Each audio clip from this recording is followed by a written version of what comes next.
There is a particular kind of silence that lives between the lines of ancient clay tablets. Not the silence of empty space, but the silence of something deliberately not spoken. Of questions that were asked and then abandoned. Of knowledge that existed and then vanished so completely that we stand in libraries full of Sumerian records and never notice what is missing. This is the silence of the gap. The gap between what the Sumerians wrote and what the Sumerians knew. The gap between the world they described and the world they inherited. The gap between the gods they worshipped and the ruins those gods found when they arrived. Because that is what the tablets actually say if you read them carefully, if you look past the standard interpretations and the comfortable assumptions. The tablets do not say the Anunnaki created the world from nothing. They say the Anunnaki came to a world that already existed. They say the gods arrived and found ruins. They say there were cities before the first cities. They say there was knowledge before the first knowledge. They say there was a world before and that world ended and the Anunnaki built on top of what remained. This is not hidden information. This is not secret knowledge locked away in forbidden archives. This is written plainly in the oldest Sumerian texts. The Eridu Genesis, the Sumerian King List, the Temple Foundation texts, the astronomical records, the mathematical tablets. All of them contain references to before, to the time before the gods, to the world that existed and was destroyed, to the ancient ones who came first. But mainstream archaeology does not talk about this. The textbooks do not mention it. The museum displays do not explain it. The timeline taught in universities begins with the Anunnaki and treats everything before as blank, as non-existent, as the formless void from which civilization emerged when the gods descended from heaven and taught humanity the arts of living. This comfortable narrative has a problem. The problem is that the Sumerians themselves did not believe it. The Sumerians, who wrote the texts, who built the temples, who worshipped the Anunnaki, consistently described their gods as arriving in a world that was already old. As finding ruins they did not build. As learning from records they did not write. As inheriting knowledge from those who came before. And the question that emerges from this silence, the question that the paradigm refuses to ask, is this. What if the Sumerian records reveal a world that existed before the Anunnaki, not metaphorically, not mythologically, but actually, literally, a real civilization that rose and fell before the gods arrived, a sophisticated culture that built cities and accumulated knowledge and then was destroyed so thoroughly that when the Anunnaki came, they found only ruins and fragments and scattered survivors carrying stories of what had been lost. What if the Anunnaki were not the beginning? What if they were the second chapter? What if everything we think we know about the origins of civilization in Mesopotamia is wrong? Not because the evidence is hidden, but because we have been reading the evidence incorrectly, filtering it through assumptions that the Sumerians themselves did not share. This is not a comfortable question. This is the kind of question that undermines entire fields of study. That requires rewriting textbooks, that forces us to reconsider everything we thought was settled, and so the question is not asked. The silence remains. The gap stays invisible. And we continue to tell ourselves that the Sumerians were the first, that the Anunnaki created civilization, that nothing existed before. But the tablets say otherwise. And if we are willing to listen, if we are willing to set aside our assumptions and read what was actually written, a different story emerges. A story of a world before. A world that achieved sophistication and then fell. A world that the Anunnaki inherited rather than invented. A world that the Sumerians remembered and recorded and tried desperately to preserve the memory of, even as that memory faded into myth. The difference between destroyed and erased matters here. Destroyed is what happens when an army conquers a city, burns the buildings, enslaves the people and moves on. Evidence remains, ruins can be excavated, pottery shards survive. Written records are copied and preserved by the conquerors. We know destroyed civilizations existed because traces remain. Erased is different.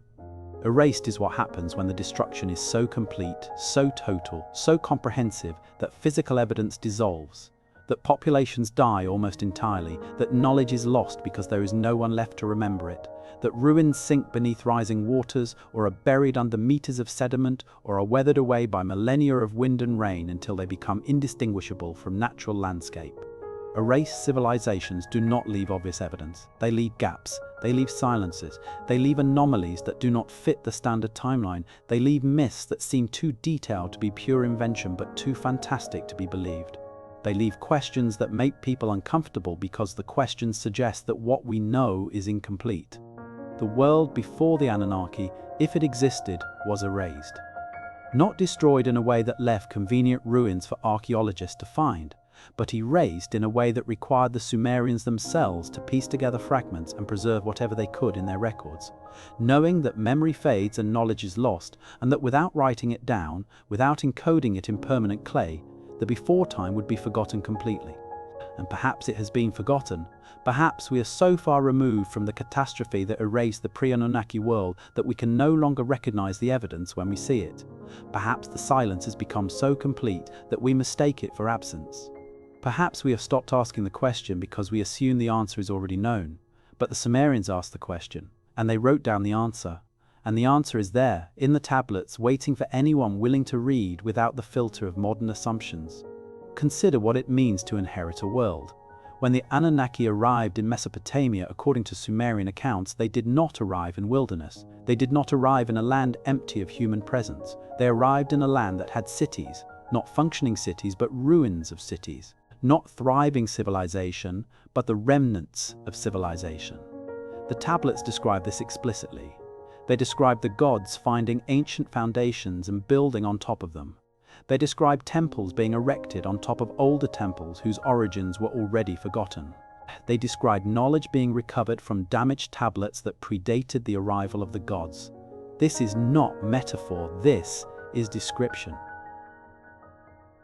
The Sumerians were describing what they saw. They were describing a landscape that contained ruins they did not build.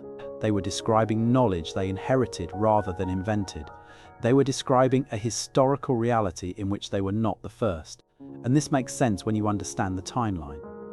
The Sumerian civilization as we know it emerges around 4000 BC. Cities like Uruk and Ur become major centers. Writing develops. Complex administration appears. But the Sumerians themselves claimed their civilization was founded much earlier. The Eridu Genesis places the first city at Eridu and places it in a time before the flood. The Sumerian king list describes dynasties that ruled before the flood in cities that the flood then destroyed. Standard interpretation dismisses this as mythology. The pre-flood kings with impossibly long reigns are considered fictional. The cities that existed before the deluge are treated as legendary. The entire pre-flood section of Sumerian chronology is set aside as unreliable. But what if it is not mythology? What if it is compressed history? What if the Sumerians were preserving actual memory of an actual pre-flood civilization that was destroyed around 10,000 to 12,000 years ago during the catastrophic events at the end of the Ice Age, and that memory was maintained through oral tradition and then finally written down when writing was developed and the details were distorted and the timeline was confused, but the core claim remained true? There was a world before. That world was sophisticated. That world ended in catastrophe. And we, the Sumerians, are rebuilding from what they left behind. This interpretation explains anomalies that the standard narrative cannot explain. It explains why Sumerian civilization appears suddenly with so many capabilities already developed. Writing, mathematics, astronomy, architecture, metallurgy, agriculture, all appearing in sophisticated forms without clear, gradual development in the archaeological record. Standard explanation is rapid invention due to favorable conditions. Alternative explanation is recovery of inherited knowledge. Sumerians were not inventing from scratch. They were recovering and elaborating on principles preserved from the before time. It explains why Sumerian foundation myths consistently describe the gods as arriving rather than as being eternal. The Anunnaki come from somewhere else. They descend from heaven, which might mean from the mountains, from the highlands where refugees from the coastal catastrophe would have fled. They arrive and they teach, but what they teach sounds suspiciously like knowledge that had existed before and was being reintroduced. How to build cities, how to practice agriculture, how to work metal, how to organize society. These are not divine revelations of entirely new concepts. These are instructions for rebuilding what was lost. It explains why the Sumerians had such reverence for ancient texts and why they copied and recopied tablets even when the content was partially damaged or the language was archaic. They were preserving knowledge from the before time. Knowledge that had survived the catastrophe in fragmentary form. Knowledge they considered sacred not because gods wrote it, but because it was the last remaining connection to the lost world. It explains the megaliths. The massive stone foundations under Sumerian temples that are built with techniques the Sumerians themselves did not use in their later construction.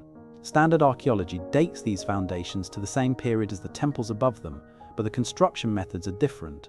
The stones are larger, more precisely fitted, placed without mortar in ways that suggest different engineering knowledge. Alternative interpretation is that these foundations are older, that the Sumerians built their temples on top of pre-existing sacred sites, on top of foundations laid by the pre-Anunnaki civilization, because those sites were already considered holy, already associated with ancient power. It explains the astronomical knowledge. The Sumerians had detailed knowledge of planetary movements, of the precession of equinoxes, of celestial mechanics that should have required centuries of continuous observation to develop. Where did this knowledge come from? Standard answer is patient observation and genius. Alternative answer is inheritance. The pre-Anunnaki civilization, living in one place for thousands of years before the catastrophe, conducted the observations. Survivors preserved fragments of that knowledge. The Sumerians recovered and expanded on it. It explains the mystery of Sumerian itself. The Sumerian language is not related to any other known language family. It is isolated, unique, appearing fully formed with no clear ancestor. Language is visible in the archaeological record. Standard explanation is that the ancestors of Sumerian speakers lived in regions we have not yet excavated, or that their earlier stages of linguistic development happened in contexts that did not preserve records. Alternative explanation is that Sumerian itself might be a post-catastrophe Creole, a language that emerged from the mixing of survivor populations, incorporating elements from the pre-Anunnaki language that are no longer identifiable because that parent language is completely extinct. All of these anomalies make sense if there was a before, if the Sumerians were not first, if the Anunnaki arrived in a world that was already old, already ruined, already haunted by the memory of what had been lost. The silence in the records is not absence of information. It is the sound of information degrading across time, the sound of memory becoming myth, the sound of certain knowledge becoming uncertain speculation, the sound of questions that were once answered definitively but now remain open because the answers were lost along with the world they described. But mainstream archaeology does not engage with this possibility. The paradigm has already decided what is true. Human civilization begins with agriculture around 10,000 BC. Cities emerge around 4000 BC in Mesopotamia. Writing develops around 3200 BC. The Sumerians are the first literate civilization. Everything before is prehistoric, primitive, non-urban, non-literate. The timeline is established, the consensus is firm, and anything suggesting otherwise is dismissed as pseudoscience or fringe theory or misinterpretation of evidence. This dismissal is not based on comprehensive investigation. It is based on assumption. The assumption that absence of conventional evidence means absence of civilization. But this assumption only holds if we have actually looked in the places where evidence would be, using methods capable of detecting evidence after 12,000 years of erosion and burial and transformation. And we have not done this. We have looked in the highlands, in the river valleys where Sumerian civilization emerged, in locations that remained above water throughout the post-ice age sea level rise. But we have not systematically searched the locations that were coastal during the Ice Age and are now underwater. We have not excavated beneath the foundations of Sumerian temples to see how deep the earlier construction goes. We have not analyzed every mathematical and astronomical text to determine which concepts might be inherited versus invented. We have sampled a tiny fraction of the potential evidence, found no definitive proof in that tiny fraction, and concluded that no such civilization existed anywhere. This is not logic. This is assumption masquerading as conclusion. The question deserves serious investigation. Not dismissal, not mockery, not relegation to the fringes, but actual systematic scientific inquiry. What if ancient Sumerian records reveal a world that existed before the Anunnaki? What would that world have looked like? Where would evidence be located? How would we search for it? What would definitive proof require? And what does it mean for our understanding of human history if the answer is yes, there was a world before and it was destroyed and the Sumerians remembered? These are not idle questions. These are foundational questions about who we are, where we came from, and whether the story we tell ourselves about human civilization is complete or is missing entire chapters. The Sumerians thought they were missing chapters. They wrote about the before time. They described the ancient ones. They preserved memories of the world that ended. They tried to maintain that knowledge even as it faded. And now we, thousands of years later, read their records and dismiss what they wrote as mythology. We assume we know better than they did about their own past. We filter their testimony through our paradigms and conclude that when they say there was a world before, they were inventing stories, not preserving memories. But what if they were telling the truth? What if the silence between the lines of Sumerian tablets is not empty, but full? Full of lost knowledge, lost civilizations, lost warnings about what happens when catastrophe strikes and a world ends and only fragments remain? What if we are supposed to be paying attention to those fragments? What if the Sumerians wrote these records not just to preserve their own history, but to warn us, their distant descendants, that we are not the first, that collapse is possible, that civilization is fragile, that the pattern repeats, the silence before the gods is not empty. It is the silence of erasure. It is the silence of forgetting. It is the silence of a world that existed and ended and left only enough traces that those who came after could barely remember it was there at all. And if we are willing to listen to that silence, if we are willing to ask the impossible question and follow the evidence wherever it leads, we might discover that the story of human civilization is far longer, far more complex, far more tragic than we have been taught. We might discover that the Sumerians knew something we have forgotten, that there was a world before the Anunnaki, that it rose and fell, that it was erased, and that we, building our own civilization on foundations we did not lay using knowledge we did not entirely invent, are walking a path that has been walked before. The tablets are waiting, the evidence is scattered across time and space and interpretation. The question remains unanswered, hovering in the silence, asking us to remember what has been forgotten, asking us to look past the comfortable paradigm, asking us whether we are brave enough to consider that the beginning of the story might not be where we thought it was. What if ancient Sumerian records reveal a world that existed before the Anunnaki? What if the answer changes everything? The silence is speaking. The question is whether we are listening. If you want to understand what the Sumerians actually believed about their origins, you cannot rely on modern interpretations alone. You must go to the source. You must read the clay tablets themselves, or at least read careful translations that preserve the original meaning without filtering it through contemporary assumptions. And when you do this, when you sit with the actual texts and let them speak for themselves, a picture emerges that is fundamentally different from the simplified narrative taught in textbooks. The tablets say there was a world before. They say it clearly, repeatedly, consistently across multiple independent texts. This is not hidden. This is not secret. This is written plainly, but it has been explained away, reinterpreted, dismissed as mythology, treated as symbolic rather than historical. And in the process of explaining it away, we have lost what the Sumerians were actually trying to tell us. Let us start with the most important document, the Sumerian king list. This is not a single tablet, but a literary tradition preserved in multiple copies found in different cities across Mesopotamia. The fact that multiple copies exist, that the text was considered important enough to copy and preserve in different locations, tells us that the Sumerians treated this as authoritative history, not as entertainment or fiction. The king list begins with a statement that should make us pause. After kingship descended from heaven, the kingship was in Eridu. This opening line contains two significant claims. First, kingship descended, meaning it came from somewhere else, meaning it was not invented in Mesopotamia, but arrived from an external source. Second, the first location of kingship was Eridu, which Sumerian tradition consistently identifies as the oldest city. But the king list does not start with Eridu and then continue forward chronologically through history. It does something more complex. It lists kings who ruled before the flood. 8 kings across 5 cities, Alulim of Eridu who ruled for 28,800 years, Alagar of Eridu who ruled for 36,000 years. The numbers continue, impossibly long by any literal reading.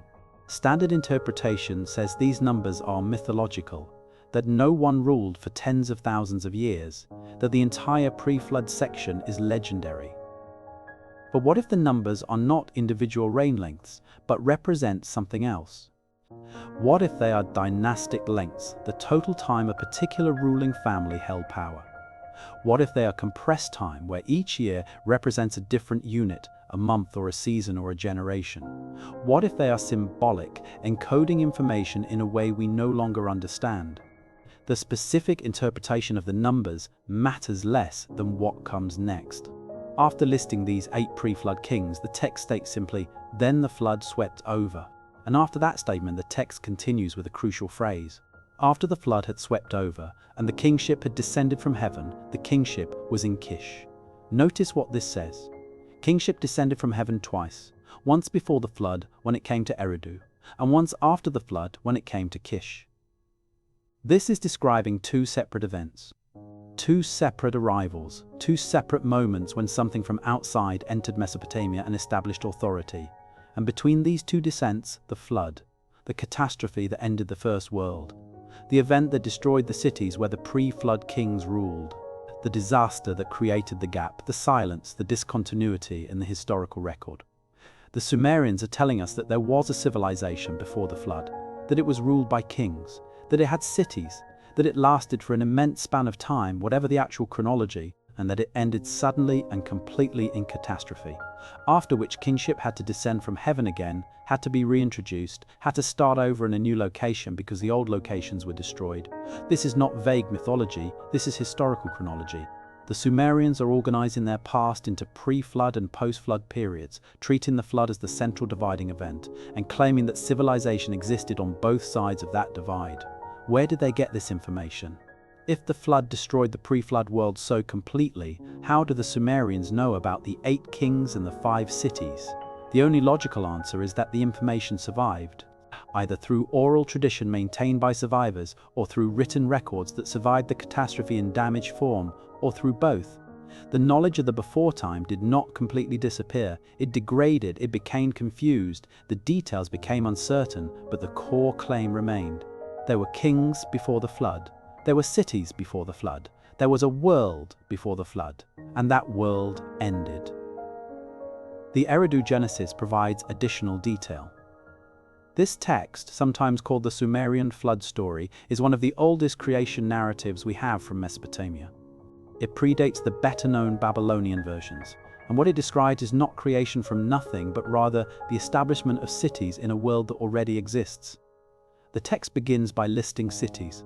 After An, Enlil, Enki, and Ninhursag had created the black-headed people, they made animals multiply everywhere and made herds of 4-legged creatures exist on the plains, as is befitting. Notice that the gods create humans and animals, but they do this in the context of already existing geography. The plains are already there. The world is already there. The gods are working with existing material, organizing it, populating it, but not creating it from nothing. Then the text lists 5 cities that were founded before the flood: Eridu, Bad Tabira, Larak, Sippar, and Shuruppak. These are described as being established by the gods, but the language suggests restoration or organization rather than creation. The gods purified these cities, gave them to specific deities, made them suitable for habitation. This is the language of renewal, of taking something that exists and making it functional again. And then the flood comes. The text describes it as a decision by the gods to destroy humanity because of some transgression. Warnings are given to Ziusudra, the Sumerian Noah, who builds a boat and survives. The flood lasts 7 days and nights. When it ends, Ziusudra emerges, makes sacrifice, and is granted immortality. But here is what matters for our question. Before the flood, there were cities, not abstract concepts of cities, but actual named cities: Eridu, Bad Tabira, Larak, Sippar, Shuruppak, and after the flood, new cities had to be established. The text describes a break, a discontinuity. The world before the flood is described as having been ended so completely that the world after the flood had to be rebuilt.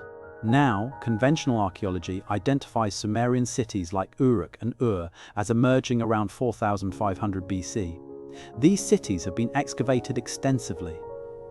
We know their layouts, their temples, their administrative centers. We can trace their development over time, but the cities listed in the Eridu Genesis as pre-flood cities are more problematic. Eridu has been excavated. The site shows evidence of extremely ancient occupation. The lowest levels date to around 5400 BC, making Eridu genuinely ancient even by archaeological standards. But beneath the identified Sumerian levels, there are older layers that have not been fully excavated, layers that go deeper into time. And the excavation reports describe something curious. The foundation levels of the earliest temple at Eridu are built with techniques that differ from later Sumerian construction. Larger stones, more precise fitting, different architectural principles. Standard interpretation is that these represent early experimental stages of Sumerian architecture. Alternative interpretation is that these foundations are from the pre-flood city, from the Eridu that existed before the catastrophe, and that later Sumerians built on top of these ancient foundations because the site was already sacred, already identified as the first city, already marked by structures whose origins were unclear but whose significance was unquestioned. Churapak has also been excavated. The site shows flood deposits in its stratigraphy, actual geological evidence of catastrophic flooding. And beneath these flood deposits are occupation layers indicating habitation before the flood event. The dating is uncertain and contested, but the sequence is clear. People lived there, flood occurred, site was abandoned and later reoccupied. The Sumerian text describing Churapak as a pre-flood city matches the physical evidence of flood destruction at the site. The other cities listed in the Eridu Genesis as pre-flood are more difficult. Sippar and Bad Tabira are known from later periods, but their earliest levels have not been excavated to the same depth as Eridu. Larak has not been definitively identified with any archaeological site, but the fact that the Sumerians listed these specific cities, that they preserved their names, that they insisted these cities existed before the flood, suggests they were working from records or memories that identified these locations as ancient. Beyond the king list and the Eridu Genesis, there are numerous other Sumerian texts that reference the before time. Temple foundation inscriptions often describe the temple being built on top of earlier foundations. On the ancient foundation I built, where the foundation of old had been laid, following the plans of former times. These phrases appear repeatedly in texts describing temple construction across different cities and different time periods. Why would the Sumerians consistently describe building on ancient foundations unless there actually were ancient foundations? The simplest explanation is that when they excavated to lay foundations for their own temples, they encountered earlier construction, stones that had been worked and placed, layouts that suggested deliberate planning, evidence of previous building that their own building was continuing or restoring. Some of these foundation inscriptions are even more specific. They describe finding damaged tablets or inscriptions in the foundations and attempting to copy them. They describe uncovering ancient plans and following them. They describe restoration of temples as they had been in ancient times, which implies knowledge of how they had been, which implies either written records or physical remains showing the earlier configuration. The astronomical texts present another category of evidence. Sumerian and later Babylonian astronomers had extremely detailed knowledge of planetary movements, eclipse cycles, and celestial mechanics. This knowledge appears in texts that are among the earliest we have. The famous Mull, Apin tablets, which compile astronomical knowledge, reference observations and calculations that would have required centuries of continuous watching to develop. Where did this knowledge come from? Standard answer is patient observation over generations. But the Sumerians themselves attributed much of their astronomical knowledge to the Apkallu, the 7 sages who came before the flood. These sages are described as having taught humanity the arts of civilization, including astronomy. Whether we interpret the Apkallu as literal beings or as a mythological representation of knowledge transmission, the claim is the same. Astronomical knowledge came from before, from the time before the flood, preserved through the catastrophe and transmitted to post-flood civilization. The mathematical text shows similar patterns. The Sumerian-based 60-number system appears fully developed in the earliest texts. No gradual evolution from simpler counting systems is visible in the archaeological record.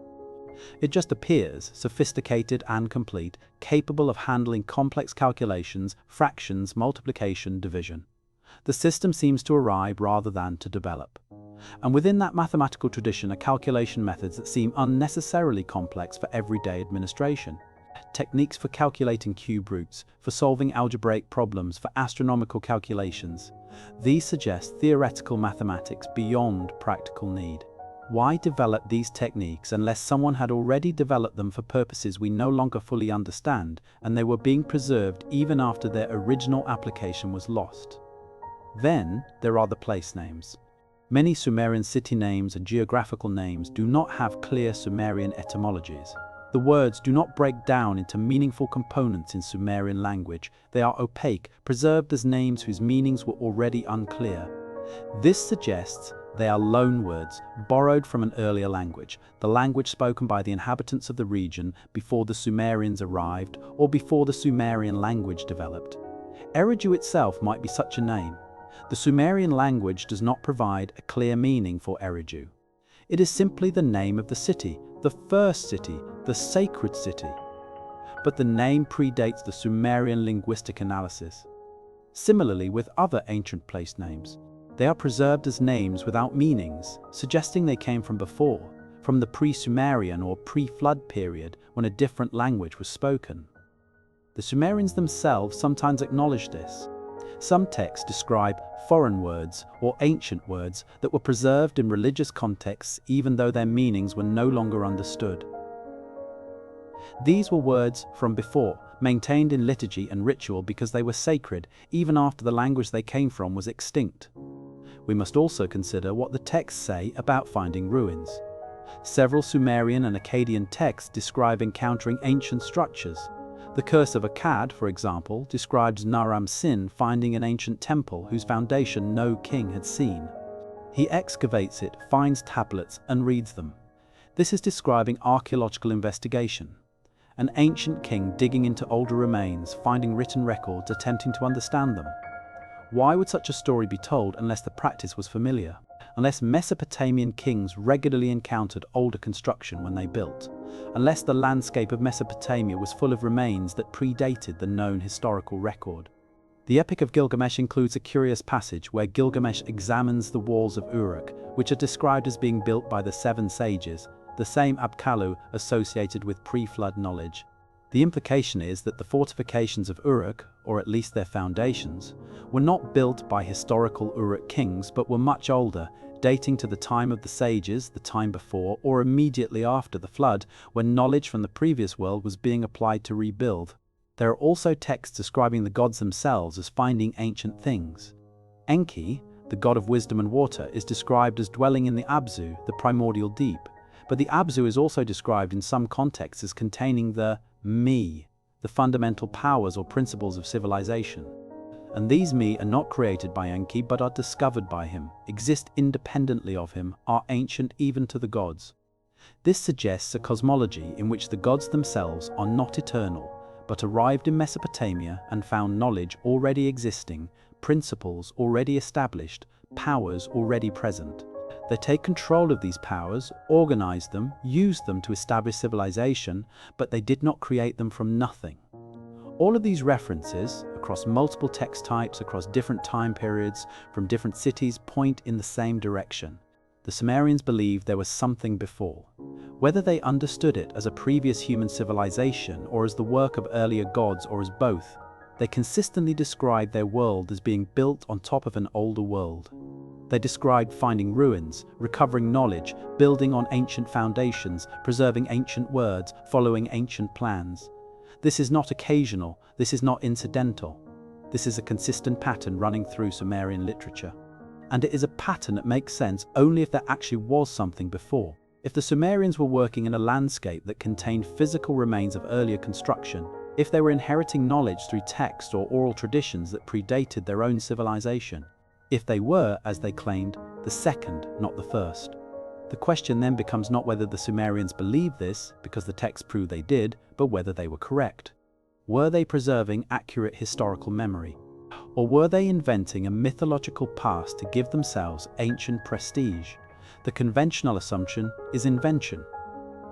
But this assumption requires us to believe that the Sumerians, independently and consistently, invented the same story across multiple cities and multiple generations, that they all decided to claim ancient foundations when they could have simply claimed to be the first, that they all manufactured evidence of earlier knowledge when they could have claimed their own genius, that they all insisted on a pre-flood world when it would have been simpler to start their chronology with themselves.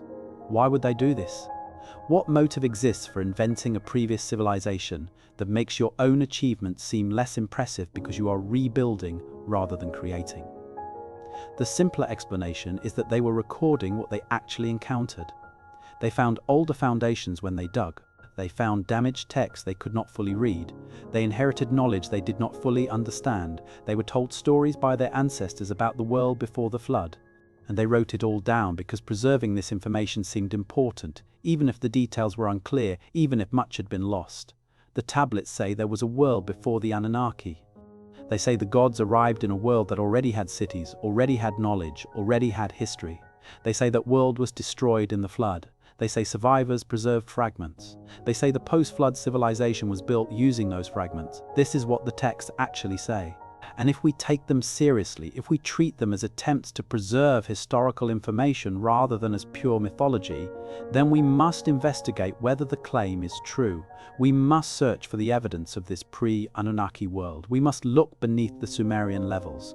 We must excavate deeper. We must analyze the foundations they built on. We must take seriously the possibility that everything we think we know about the origins of civilization in Mesopotamia is missing the first chapter. The chapter the Sumerians tried to preserve.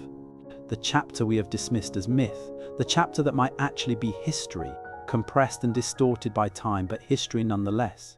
What if the tablets are telling the truth? What if there was a world before?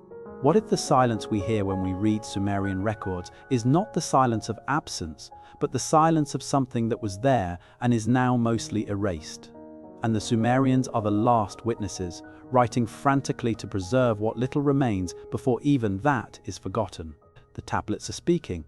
The question is whether we are willing to hear what they are actually saying. If we accept, even tentatively, that the Sumerian records preserve memory of a world that existed before the Anunnaki, then we must attempt to reconstruct that world, not through fantasy or speculation disconnected from evidence, but through careful consideration of what the texts actually describe, what the geography would have allowed, what human capability during that time period could have achieved, and what the archaeological anomalies suggest. This is reconstruction, not fantasy. This is using available information to build the most probable picture of what the pre-Anunnaki world might have looked like. And when we do this, when we combine Sumerian textual references with Ice Age geography and human cognitive capability and the scattered physical evidence, a coherent picture emerges. The world before the Anunnaki was not a world of Stone Age primitives huddling in caves. It was a world of organized human societies living on coastal plains that are now underwater, building settlements from available materials, practicing agriculture or advanced resource management, working metals, accumulating knowledge over thousands of years, developing social complexity, and creating a culture sophisticated enough that when it was destroyed, survivors carried fragments forward that influenced everything that came after. This was not Atlantis with crystal technology and flying machines. This was human civilization operating at Bronze Age or advanced Neolithic level, achieving what humans are fully capable of achieving when given time and resources and motivation, but achieving it thousands of years earlier than the conventional timeline allows, in locations that are now inaccessible and being destroyed so thoroughly that physical evidence is fragmentary and ambiguous. Let us start with geography, because geography determines where civilizations can arise. During the Ice Age, specifically during the period from roughly 15,000 to 12,000 years ago, just before the catastrophic flooding, global sea levels were dramatically lower than today, approximately 400 feet lower. This is not speculation. This is proven geological fact based on multiple independent lines of evidence, including ice core data and coral reef evidence and sediment analysis. When sea levels are 400 feet lower, coastlines are dramatically different. What is now ocean floor was dry land. What are now continental shelves were coastal plains. And coastal plains are prime real estate for human settlement. They offer moderate climate, access to both terrestrial and marine food resources, flat terrain suitable for building, rivers providing fresh water and transportation, and biological productivity that supports larger populations. In Mesopotamia, the geography of 12,000 years ago was unrecognizable compared to today. The Persian Gulf did not exist in its current form, it was a river valley. The Tigris and Euphrates did not empty into the Gulf where they do today. They flowed together through what is now underwater and continued south for hundreds of miles before reaching the ocean. This river valley, now submerged beneath 100 to 200 feet of water, was fertile lowland. Well-watered, rich in resources, protected from the harsher climate of the interior highlands by distance and geography. This was where people would have lived. This was where settlements would have concentrated. This was where, if a sophisticated pre-flood civilization existed, it would have built its cities. And this is where we have never conducted systematic archaeological investigation, because it is underwater and has been for 8,000 years, and is covered by sediment, and is considered by conventional archaeology to be irrelevant because the paradigm says no civilization existed there. But the Sumerians said there were cities in the lowlands before the flood. They named them Eridu, which might have been on what is now the northern edge of the Gulf, Shurapark, farther north in the river valley, the other cities whose locations are less certain. All of them described as being in lowland areas, areas that would flood, areas that were fertile and productive and attractive for settlement. If we place a civilization in this submerged river valley during the period from 15,000 to 12,000 years ago, what resources would they have had access to? Fresh water from the rivers, obviously, fish and waterfowl from the rivers and marshes, game animals on the plains, wild grains and plants in abundance because the climate was warming and becoming wetter after the peak of the Ice Age. Stone for tools and construction, available in the nearby highlands, clay for pottery and tablets and brick making, copper deposits in the surrounding mountains, accessible through trade or expeditions. Tin, also available though less abundant, making bronze possible if they discovered the alloying process. These resources are sufficient for Bronze Age level civilization. Nothing requires technology we know to be impossible.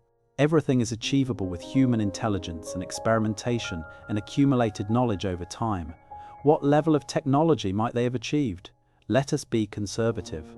Let us assume they were not more advanced than later Bronze Age civilizations, because we have no evidence of impossibly advanced technology, and such claims strain credibility. But let us also acknowledge that humans, 12,000 years ago, were behaviorally modern, genetically identical to us, fully capable of innovation and organization and cultural development.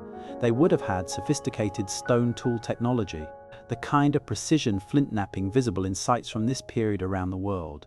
Sharp blades, scrapers, points, drill bits, all the stone tools necessary for woodworking and hide preparation and food processing. They would have had pottery. Ceramic technology appears in various regions by 15,000 years ago in some places, earlier in others. Fired clay vessels for storage and cooking. This requires understanding fire temperature and clay preparation and construction techniques. Not advanced, but not primitive either. They would have had metallurgy, possibly. This is more speculative, but not unreasonable. Copper can be worked without high temperature smelting. Native copper can be hammered cold into shape. This produces tools and ornaments. If they discovered that heating copper makes it easier to work, and if they experimented with mixing copper and tin and found that the resulting bronze is harder and more useful, they would have had bronze technology. The biblical reference to Tubal-Cain, described as instructor of all craftsmen in bronze and iron before the flood, might preserve memory of this. Mainstream scholarship dismisses this as anachronism, assuming later writers projected later technology into mythological prehistory. But what if it is memory? What if metallurgy did exist before the flood and was lost and had to be rediscovered afterward? We cannot prove this, but we can note that it is possible. The resources existed, the cognitive capability existed, time existed for experimentation and development. And post-flood metallurgy appears suddenly in sophisticated form, rather than showing gradual experimental development, which is consistent with recovery of inherited knowledge rather than invention from scratch. They would have had agriculture or advanced resource management. The domestication of plants requires selecting for desired traits over many generations. This takes time, but not advanced technology. Observing that larger seeds produce larger plants, saving those seeds for next planting, gradually selecting for higher yield and easier processing. Over centuries or millennia, this produces domesticated crops. The Sumerians cultivated wheat and barley. These crops were already domesticated when Sumerian civilization emerged in the archaeological record. Where did the domesticated varieties come from? Standard answer is that they were domesticated in the highlands of the Fertile Crescent starting around 10,000 BC. Alternative answer is that domestication began earlier, possibly much earlier, in the lowlands that are now underwater and was disrupted by the flood and then resumed afterward using knowledge preserved by survivors. Again, we cannot prove this, but the pattern fits. Agriculture appears relatively suddenly after the flood in a form that seems already developed rather than experimental. This is consistent with reintroduction of inherited practice rather than fresh invention. They would have had boats. Coastal people need boats, river people need boats. And the evidence from other regions proves that Ice Age humans had watercraft. Australia was settled at least 50,000 years ago, which required crossing significant stretches of ocean. This proves boats existed that long ago. Why would Mesopotamian coastal populations not have boats? With boats you get fishing at scale, you get trade between coastal settlements, you get mobility and communication and cultural exchange, you get the ability to escape flooding by taking to the water. You get the vessel that appears in every flood myth, the ark or boat that allows survivors to ride out the catastrophe. They would have had social organization. Any group large enough to build permanent settlements has hierarchy, leaders and followers, specialists and laborers. Some people farming or fishing, others crafting tools, others organizing and planning and making decisions. This is universal human social pattern when populations exceed family band size. What specific form their social organization took, we cannot know for certain. But we can infer from universal patterns, probably hereditary leadership, chiefs or early kings whose authority came from lineage and possibly from claimed connection to divine or ancestral power. Probably priestly or shamanic class maintaining ritual knowledge and observing celestial events and preserving oral traditions. Probably warrior class defending territory and resources. Probably craftsmen working as specialists. Probably majority of population involved in food production. This is the structure human societies fall into when they reach sufficient size and complexity. Population is an important question. How many people are we talking about? Global human population during this period is estimated at 5 to 10 million based on genetic modeling and archaeological evidence. If we assume that coastal populations followed the same pattern as today, where roughly 40% of people live near coasts, that gives us 2 to 4 million people in coastal zones globally. Not all of them would have been part of organized civilization. Many would have remained in small bands practicing traditional hunting and gathering. But if even 10% were part of larger organized societies, that is 200,000 to 400,000 people, if distributed across multiple coastal regions worldwide, including Mesopotamia, that allows for cities of 10,000 to 20,000 people each, comparable to early Sumerian cities. These are not huge populations, but they are sufficient for civilization, sufficient for monumental construction, sufficient for specialized production, sufficient for trade networks, sufficient for accumulation and transmission of knowledge, sufficient that when they were destroyed, the loss was catastrophic and the memory was worth preserving. What would their cities have looked like? Almost certainly built primarily from organic materials. Wood for structural frames, reeds for walls and roofing in marshy areas, mud brick for more permanent construction in drier locations. Stone used for foundations and important buildings, but not for everything because stone is labor-intensive and wood is abundant. This creates a preservation problem. Wood and reeds and mud brick do not survive 12,000 years except in extraordinary conditions. Fire destroys them. Rot destroys them. Flooding destroys them. Time destroys them. If the pre-Anunnaki cities were built from these materials, which is probable, then when they burned in the catastrophe and were flooded and buried and subjected to 12,000 years of decay, almost nothing organic would survive. What might survive are stone foundations, the bases of important buildings, temple platforms, fortification stones. These would be weathered, displaced by earthquakes, covered by sediment, overgrown by marine organisms if underwater, but potentially still existing in some form. And this matches what we actually find. Ancient foundations under Sumerian temples, megalithic stones at sites like Göbekli Tepe, built shortly after the flood period, underwater structures at various locations that are debated as natural or artificial. The evidence exists, but it is fragmentary and ambiguous because that is exactly what we should expect from 12,000-year-old construction made primarily from organic materials and subjected to catastrophic destruction. What knowledge would they have accumulated? practical knowledge would have been extensive. How to cultivate crops, how to work metals, how to build boats and buildings, how to make pottery and tools, how to navigate by stars, how to predict seasonal changes, how to organize labor for large projects, how to treat injuries and illnesses with available medicines, how to preserve food, how to manage water systems. This practical knowledge has immediate survival and quality of life value. It would be carefully taught and maintained because it worked and improved outcomes. When the catastrophe came, survivors would have carried this knowledge with them because it was essential, and this knowledge would have been transmitted to post-flood populations, appearing as the sudden sophistication visible in early Sumerian civilization. Theoretical knowledge is more uncertain. Mathematics beyond basic counting and measurement, astronomy beyond practical seasonal tracking, philosophical or religious systems, artistic traditions. Whether they developed these to levels comparable to later civilizations, we cannot know. But humans have the capacity for abstract thought, for asking why and how, for creating meaning systems and artistic expression. There is no reason to think Ice Age humans were different in this regard. The Sumerians attributed much theoretical knowledge to the Apkallu, the 7 sages from before the flood. These sages were said to have taught writing, mathematics, astronomy, temple building, and the arts of civilization. Whether literal beings or symbolic representation of knowledge transmission, the claim is that theoretical knowledge came from before, and we do see anomalies in early Sumerian knowledge that suggest inheritance. The base 60 number system appearing fully formed, astronomical knowledge appearing without visible development, architectural principles appearing sophisticated from the beginning. All of this is consistent with recovery of inherited theoretical knowledge rather than fresh invention. Why would the Sumerians call them the Ancient Ones? Because from the Sumerian perspective, looking back across thousands of years and the catastrophe of the flood, these pre-flood people were ancient.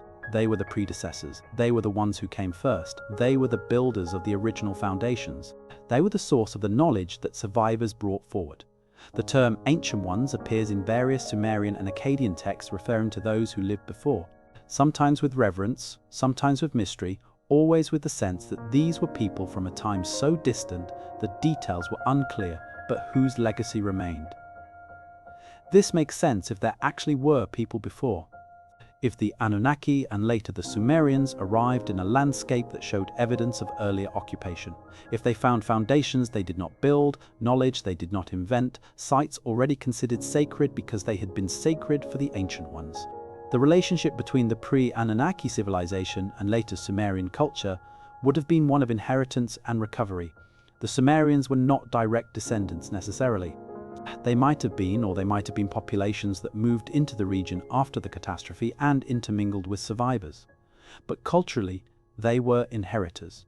They built on the foundations, they recovered the knowledge, they copied the texts, they maintained the sacred sites, they preserved the memory, they tried to reconstruct what had been lost, not perfectly, not completely, but enough that we can see the pattern if we look carefully. This is why Sumerian civilization appears so sophisticated so quickly. Not because they were uniquely brilliant, though they were certainly capable, but because they were not starting from zero. They were starting from fragments. Fragments of agriculture, of metallurgy, of mathematics, of astronomy, of architecture, of social organization. Fragments preserved by survivors of the catastrophe. Fragments that the Sumerians assembled and elaborated and built upon.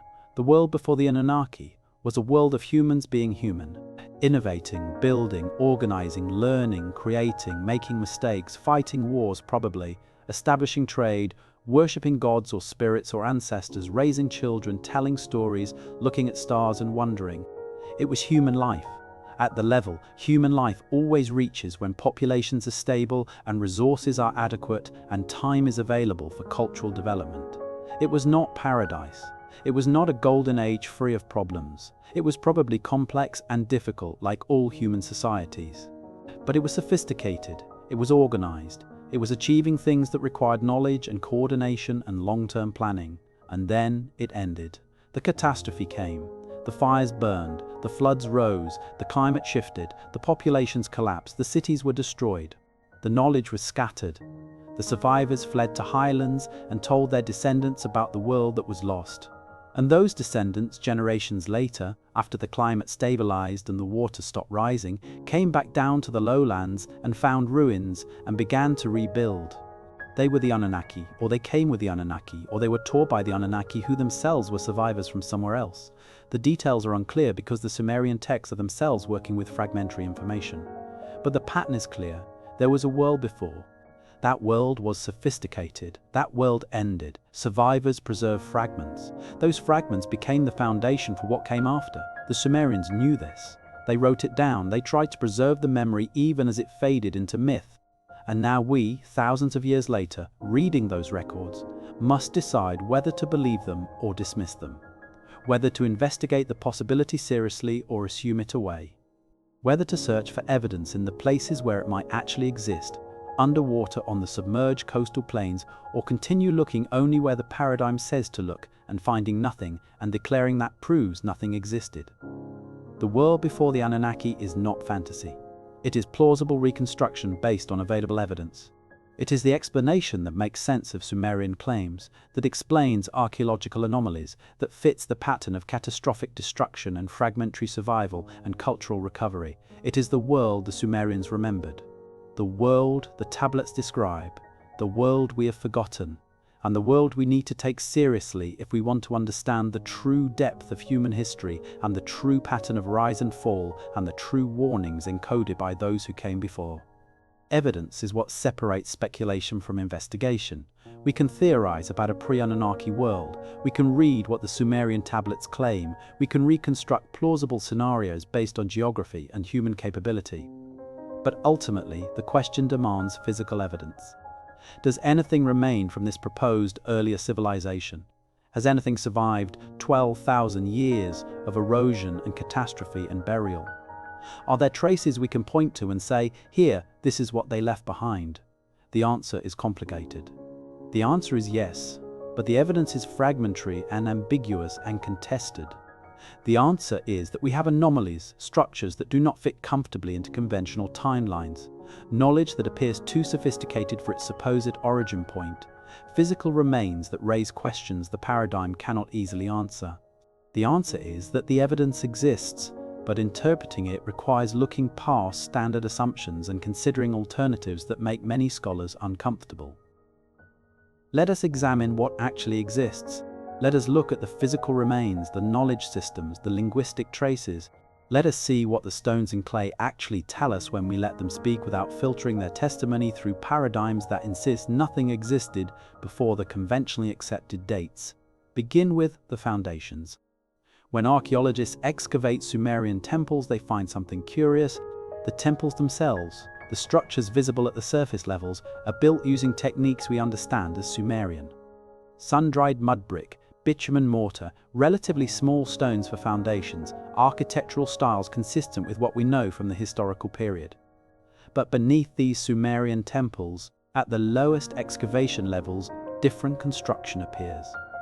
Larger stones, more precisely fitted, placed without mortar in some cases, using construction techniques that differ from later Sumerian methods. These foundation stones are massive, weighing tons, shaped to fit together with precision that seems unnecessary for simple foundation work. Standard interpretation is that these represent early experimental phases of Sumerian architecture, that the Sumerians were learning, testing different approaches, and eventually settled on the techniques visible in upper levels. This interpretation assumes all levels belong to the same cultural tradition, just at different developmental stages. Alternative interpretation is that the lowest foundation levels are older than the Sumerian temples above them, that the Sumerians built on top of pre-existing sacred sites, on top of foundations laid by earlier builders because these sites were already considered holy, already marked by ancient structures whose original purpose was unclear but whose significance was unquestioned. At Eridu, identified by Sumerian tradition as the first city, excavations revealed a sequence of temples built one on top of another over thousands of years. 18 distinct building phases, each temple constructed on the ruins of the previous one. This is normal practice. Sacred sites maintain continuity, but the lowest temple, Temple 1 in the archaeological sequence, sits on foundation platform that uses construction techniques different from the temples above. The foundation platform is made of larger stones than later construction. The stones are more carefully shaped. The platform itself is larger than necessary to support Temple 1, suggesting it might have been built to support something bigger that no longer exists. And the dating of this foundation platform is uncertain because the associated pottery and artifacts give dates that do not match the conventional timeline for when temple construction supposedly began in Mesopotamia. Similar patterns appear at other sites. Uruk, Ur, Nippur all show foundation anomalies. Stones that are larger and more precisely worked appearing in the lowest levels. Construction that seems to predate the Sumerian occupation in technique, if not in absolute date. The paradigm explains this as experimental early phases. The alternative explanation is that the Sumerians were building on top of what they found, incorporating earlier foundations into their own construction. Why would they do this? Because the sites were already sacred. Because oral tradition identified these locations as important. Because when they excavated to lay foundations for their temples, they encountered earlier construction, and rather than removing it, they built on top of it, maintaining continuity with what had been before. The temple inscriptions support this interpretation. On the ancient foundation I built. The phrase appears repeatedly, not on the foundation I laid, but on the ancient foundation. This suggests the foundation already existed, that the Sumerian king was building on top of something older. Some inscriptions are even more explicit. They describe finding damaged tablets or inscriptions in the foundations and attempting to restore them. They describe following ancient plans. They describe reconstructing temples as they had been in former times. All of this language suggests continuity with earlier tradition, recovery of earlier knowledge, restoration of earlier structures. Beyond Mesopotamia proper, the evidence becomes more striking. Göbekli Tepe in southern Turkey, dated to approximately 9600 BC, represents construction that should not exist according to conventional timeline. Massive stone pillars, T-shaped, weighing 10 to 20 tons, carved with sophisticated animal reliefs, arranged in circular enclosures. This is monumental architecture. This is organized labor on massive scale. This is artistic and engineering capability that supposedly does not exist for another 5,000 years. Standard explanation is that Göbekli Tepe represents an anomalous early flowering of capability among hunter-gatherers. That somehow, without agriculture, without permanent settlements, without the social complexity that supposedly precedes monumental building, these people achieved what should have been impossible. Alternative explanation is simpler. Göbekli Tepe was built by people who already had knowledge of monumental construction. Not because they were inventing it, but because they were applying techniques inherited from earlier traditions. They were survivors or descendants of survivors from the coastal civilizations destroyed in the catastrophe, building in the highlands because the coasts were flooded, using what they remembered of construction methods developed before the catastrophe. This explains why Göbekli Tepe appears fully sophisticated rather than experimental. It explains why similar megalithic construction appears at multiple sites in the region during the post-flood period without clear gradual development. It explains why the site was deliberately buried around 8000 BC, possibly to preserve it, to protect it, to maintain it as sacred memory of knowledge nearly lost. The construction techniques at Göbekli Tepe and similar sites involve moving stones weighing many tons. This requires understanding leverage, understanding how to shape stone precisely, understanding how to coordinate hundreds of workers, understanding engineering principles that allow moving massive weights without modern machinery. These are not simple techniques. These are sophisticated techniques that require knowledge. Where did that knowledge come from? If it was invented fresh at Göbekli Tepe, we should see experimental development. We should see smaller stones first, then gradually larger. We should see mistakes, failed attempts, learning curves. Instead, we see sophisticated construction from the beginning, suggesting application of existing knowledge rather than invention of new techniques. Astronomical knowledge presents another category of evidence. The Sumerians and later Babylonians had detailed knowledge of planetary movements, eclipse prediction, celestial mechanics. They tracked Venus with precision, noting its movements and positions over years. They understood lunar cycles well enough to predict eclipses. They knew about the precession of equinoxes, the 26,000-year wobble of Earth's axis that causes gradual shift in the position of stars. Detecting precession requires comparing observations separated by centuries. You must watch the position of specific stars at specific times of year, keep accurate records, compare with observations made by previous generations, notice the tiny shift, and calculate the rate. This requires institutional continuity over long time periods. This requires writing or extremely reliable oral tradition to preserve observations across generations. This requires understanding that this knowledge is valuable enough to maintain over time spans far exceeding individual lifetimes. How did Sumerian civilization, which emerges in the archaeological record around 4500 BC, have astronomical knowledge that requires centuries of continuous observation to develop? Standard answer is that they were extremely patient and extremely careful and accumulated this knowledge rapidly. Alternative answer is that they inherited the knowledge from earlier traditions that had conducted the observations over longer periods. The mole, Apin tablets, which compile astronomical knowledge, reference observations and calculation methods that seem too sophisticated for their supposed date of composition. They include data about star positions and planetary movements that would require a long baseline of observation. Where did this data come from? Sumerian astronomers observing for a few generations, or recovery and compilation of knowledge preserved from much earlier observations? The Sumerians themselves attributed astronomical knowledge to the Apkallu, the 7 sages from before the flood. Whether we interpret this literally or symbolically, the claim is that astronomical knowledge came from before, from earlier times, preserved through catastrophe and transmitted to post-flood civilization. Mathematics shows similar patterns. The Sumerian base 60 number system is extraordinarily sophisticated. It handles fractions elegantly. It allows complex calculations. It is still used today for time and angular measurement because it is so functional. But this system appears fully formed in the earlier Sumerian texts. No gradual evolution from simpler systems is visible. No experimental phases where different bases were tried. It just appears complete and functional. Why base 60? Mathematically it makes sense because 60 has many divisors, making fraction calculations easier. But arriving at this choice requires either mathematical sophistication to recognize the advantages or inheritance from tradition that already used base 60. The Sumerians might have been sophisticated enough to invent it, but they might also have inherited it from earlier mathematical traditions. Within Sumerian mathematics are calculation techniques that seem unnecessarily advanced for practical administration, methods for extracting square roots and cube roots, algebraic problem solving, geometric calculations for areas and volumes. These suggest theoretical mathematics beyond what is needed for counting grain or measuring fields. Why develop these unless someone was pursuing mathematics for its own sake or preserving mathematical knowledge whose original application was no longer clear?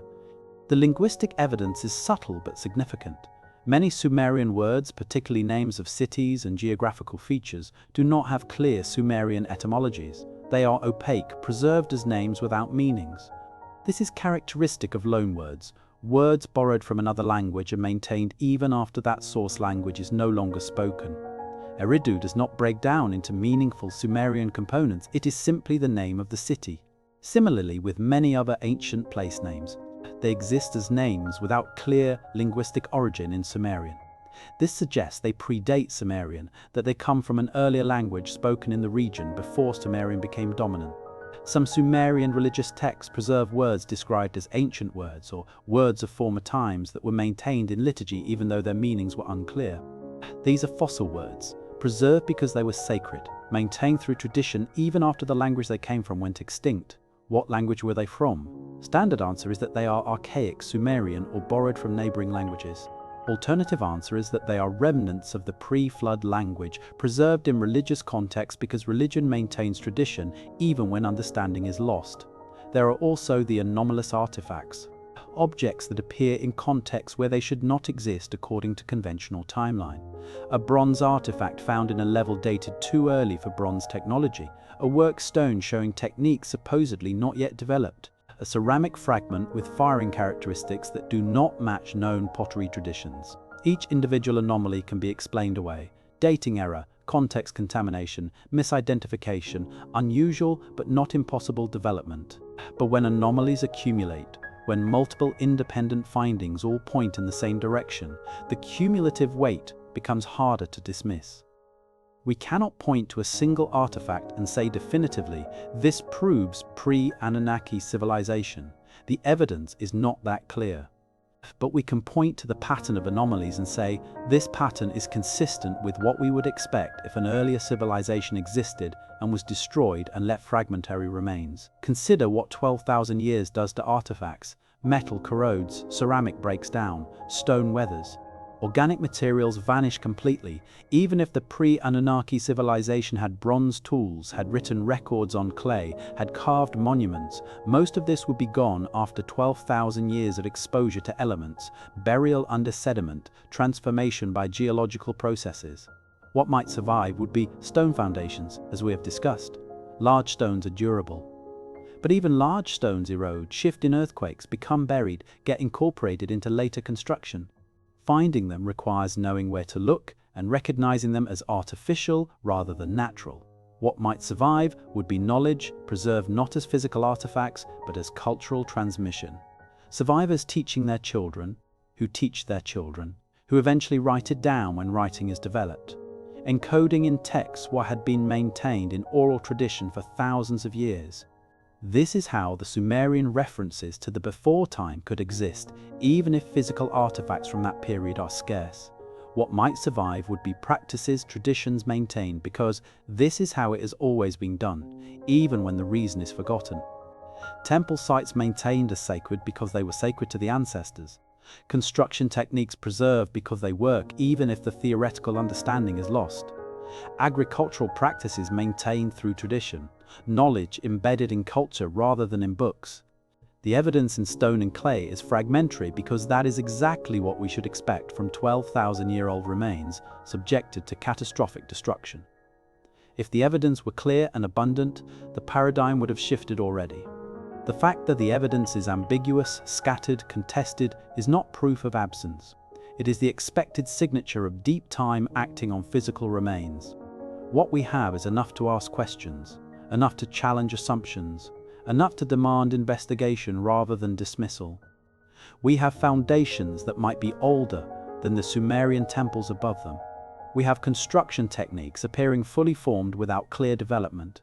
We have knowledge systems appearing sophisticated from their earliest examples. We have linguistic traces suggesting earlier languages. We have textual references to the before time. We have the consistent Sumerian claim that they were building on ancient foundations. All of this could be explained within the conventional paradigm with sufficient effort. But the explanations require assuming rapid independent development in multiple domains simultaneously. Assuming that the Sumerians were uniquely brilliant in ways that other cultures were not. Assuming that every anomaly is an exception rather than evidence of pattern. The alternative explanation is simpler. The Sumerians were not inventing from scratch. They were recovering from catastrophe. They were rebuilding using fragments of knowledge preserved by survivors of an earlier civilization. They were building on foundations literally and figuratively that had been laid before the flood. This explanation fits the evidence more parsimoniously. It explains why things appear suddenly rather than developing gradually. It explains why the Sumerians themselves describe building on ancient foundations. It explains why knowledge seems inherited rather than invented. It explains the anomalies without requiring exceptional claims about Sumerian genius. The stones are speaking. The clay tablets are testifying. The foundations are showing construction that predates conventional dates. The knowledge systems are revealing inheritance from earlier sources. The linguistic traces are pointing to earlier languages. The pattern is consistent across multiple lines of evidence. And that pattern says there was something before. Something old enough that the Sumerians called it ancient.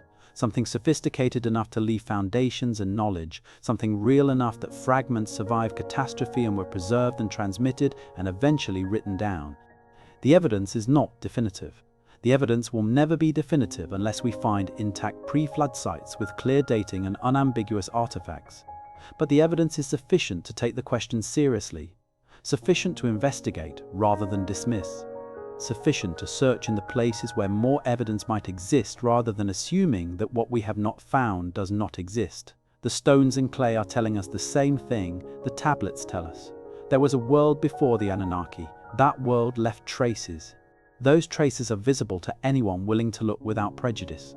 And those traces deserve investigation, deserve funding, deserve serious scholarly attention instead of dismissal as pseudoscience or fringe theory. Because if the traces are real, if the evidence points toward actual pre-flood civilization, then everything we think we know about the origins of human sophistication needs revision, not abandonment, but expansion. Not rejection of what we have learned, but recognition that the story is longer and more complex than we thought. The evidence in stone and clay is waiting for someone to look carefully, waiting for someone to ask the right questions, waiting for someone to investigate without assuming the answer in advance, waiting to reveal what the Sumerians tried so hard to preserve. The memory of what came before. Catastrophe is not an abstraction. It is not a vague concept that happens to other people in other times. Catastrophe is specific, physical, brutal. It has mechanisms, it has causes, it has effects that cascade through time.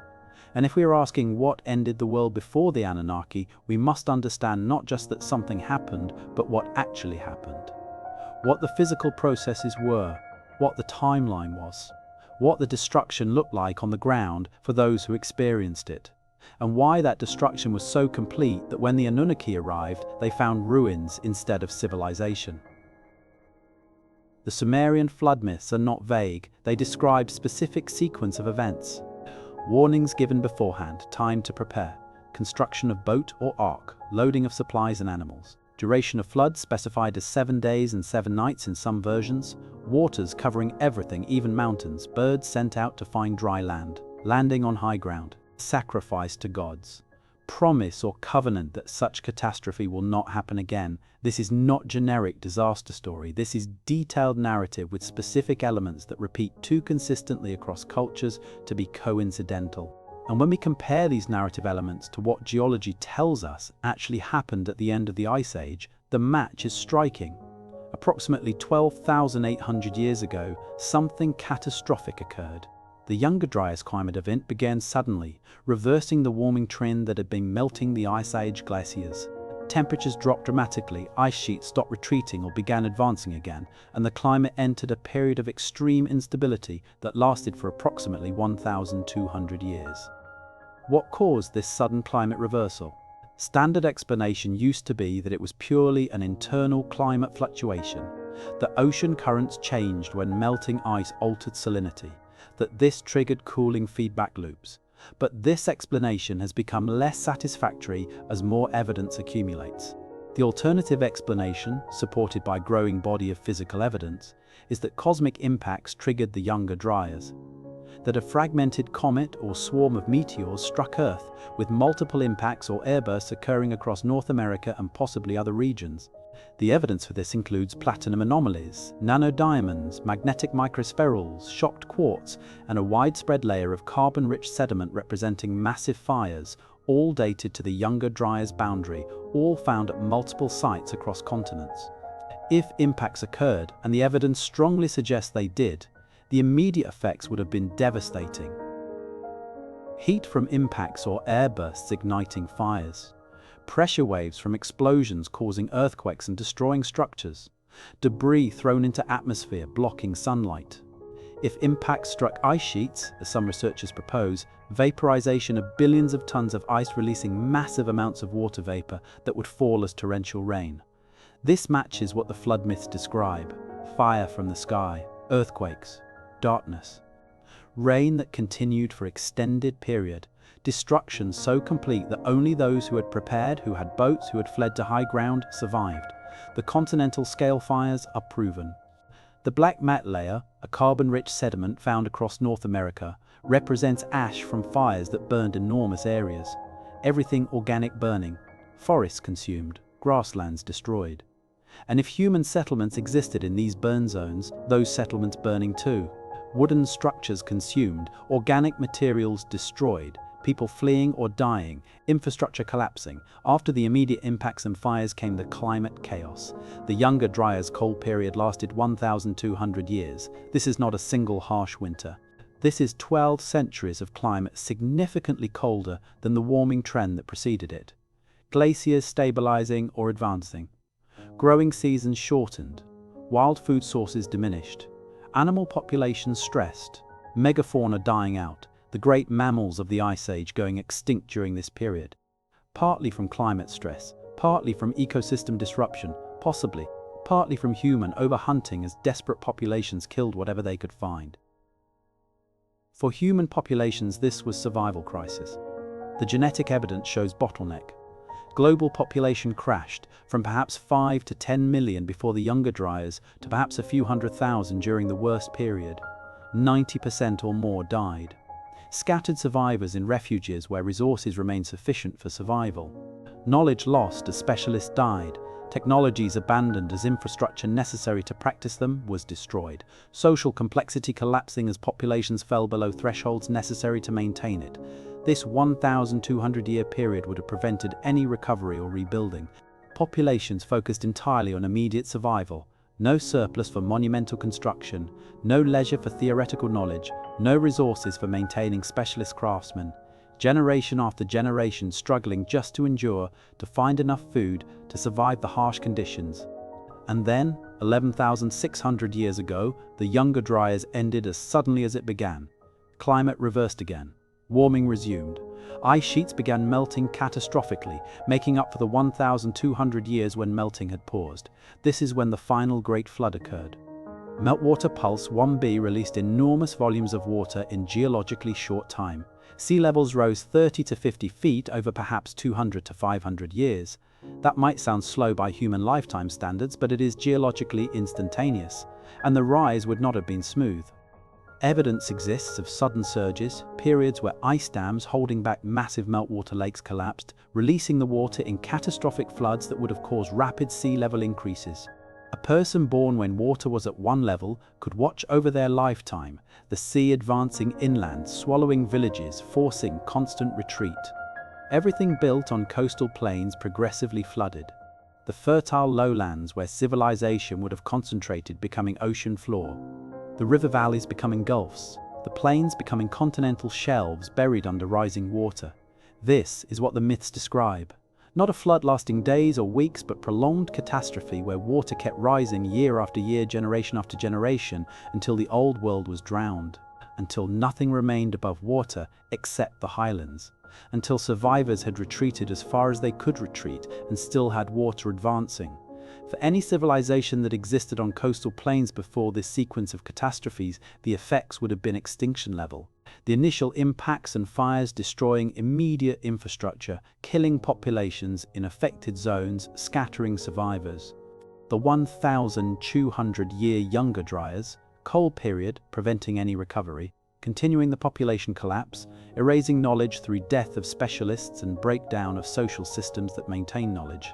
And then the final flooding submerging whatever remained, burying it under rising seas, covering the coastal plains where the cities had stood with hundreds of feet of water. This is not destruction, this is erasure.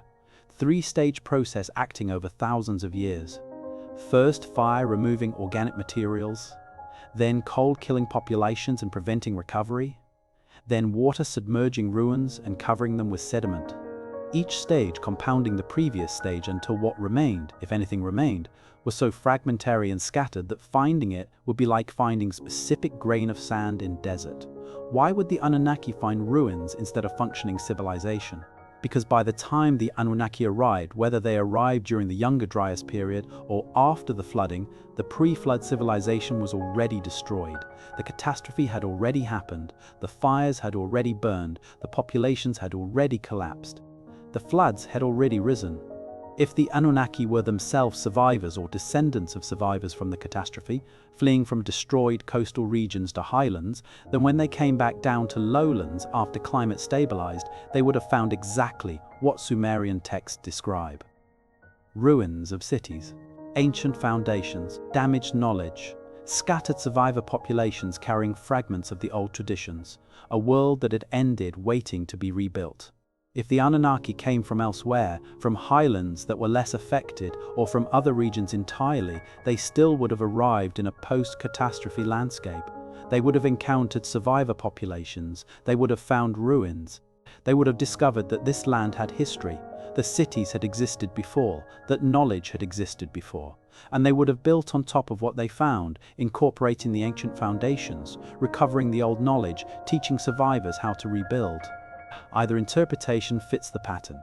The key point is that the catastrophe created a break, a discontinuity so severe that what came after could not simply continue what came before. Everything had to be rebuilt, everything had to be recovered, and much was lost in the process. The survivors became the foundation myths in a process that is understandable when we consider how cultural memory works. The people who lived through the catastrophe, who saw the fires and survived the cold and fled the rising waters, carried traumatic memories. They told their children about the world before, they described the cities that had existed, they explained the knowledge that had been lost, they taught what fragments they could preserve. Their children, who had not seen the before world themselves, heard these stories and passed them on to their children. But with each generation, details became less certain, memory compressed, timeline confused. What had been certain knowledge became probable, tradition became possible legend. By generation 10, history becomes myth. By generation 50, myth becomes vague story. By generation 100, the story becomes so distant that people question whether it was true or invented. But the core memory persisted. There was a world before. That world was sophisticated. That world ended in catastrophe. We are the descendants of those who survived. This memory was too important to forget, too traumatic to dismiss. So it was maintained in oral tradition until writing developed, and then it was written down. The 7 sages, the Apkallu, might represent actual knowledge bearers who survived the catastrophe. 7 might be symbolic number rather than literal count, but the concept is clear. Some people survived who had specialized knowledge. They remembered how to work metal, how to build temples, how to calculate astronomical events, how to practice agriculture. And they taught the survivor populations, becoming mythologized in the process as divine or semi-divine figures because the knowledge they carried seemed miraculous to those who had lost everything. Or the 7 sages might be symbolic representation of knowledge transmission itself. The idea that knowledge came from before, that it survived catastrophe, that it was taught to post-flood populations. Either way, literal or symbolic, the claim is the same. Knowledge from the before world survived and influenced what came after. The timeline of destruction and rebuilding spans thousands of years. The initial catastrophe at 12,800 years ago, the Younger Dryas cold period from 12,800 to 11,600 years ago, the meltwater flooding from 11,600 years ago continuing for thousands of years as sea levels rose to current positions. By 8,000 years ago, sea levels had stabilized near current levels. The entire catastrophe sequence from first impacts to final stabilization lasted approximately 5,000 years. During this 5,000-year period, human populations were in survival mode. Some regions were completely abandoned. Coastal areas were progressively flooded. Climate was unstable, food resources were unreliable, population remained low, social complexity remained minimal. This was the Dark Age, the gap in the record, the period when almost nothing was being built or recorded because survival consumed all available resources. After sea level stabilized around 8,000 years ago, recovery could begin. Climate was stable, coasts were established at current positions, resources became more predictable, populations began growing again, and this is when we see the first signs of post-catastrophe reconstruction. Göbekli Tepe, built starting around 9,600 BC, represents early recovery, people returning to monumentality, applying knowledge preserved from before. Agriculture appearing around 10,000 BC in multiple regions, possibly representing reintroduction of practices that had existed before and were being recovered. Pottery, metallurgy, complex social organization, all appearing or reappearing in the millennia after the catastrophe ended. The development from 8,000 years ago to the emergence of Sumerian civilization around 4000 BC represents gradual recovery and elaboration, populations growing, knowledge being recovered and expanded, technologies being refined, social organization becoming more complex, cities emerging, writing developing. The long, slow process of rebuilding from near total loss, but the rebuilding was not starting from zero. It was starting from fragments. Survivors had carried knowledge forward, oral traditions had preserved memories, sacred sites had maintained continuity. The post-catastrophe civilizations were not inventing everything fresh. They were recovering, rediscovering, elaborating on foundations laid before. This explains the pattern visible in the archaeological record. Why things appear suddenly rather than developing gradually. Why sophisticated capabilities show up fully formed. Why different regions show similar developments at similar times. Because they are all recovering from the same catastrophe, all working with fragments from the same destroyed civilization, all rebuilding using inherited knowledge. The Sumerian flood myths describe all of this. They describe the catastrophe in terms understandable to their audience. Fire from heaven becomes divine anger, impact winter becomes divine punishment. Rising waters become floods sent by gods. The natural becomes supernatural in the telling, but the sequence of events matches what actually happened. 7 days and nights of rain might be literal for a particular location experiencing the immediate aftermath of impacts on ice. Or it might be symbolic compression of the long period of climate chaos. Either way, it describes water catastrophe following fire catastrophe, which matches the impact scenario. Waters covering mountains might be exaggeration, or it might describe specific locations where sea level rise did inundate high ground. Or it might describe the subjective experience of survivors for whom the entire known world seemed flooded because all the coastal lowlands where people lived were underwater. The boat or ark is the survival mechanism. Coastal people have boats. When flooding comes, those with boats survive by floating.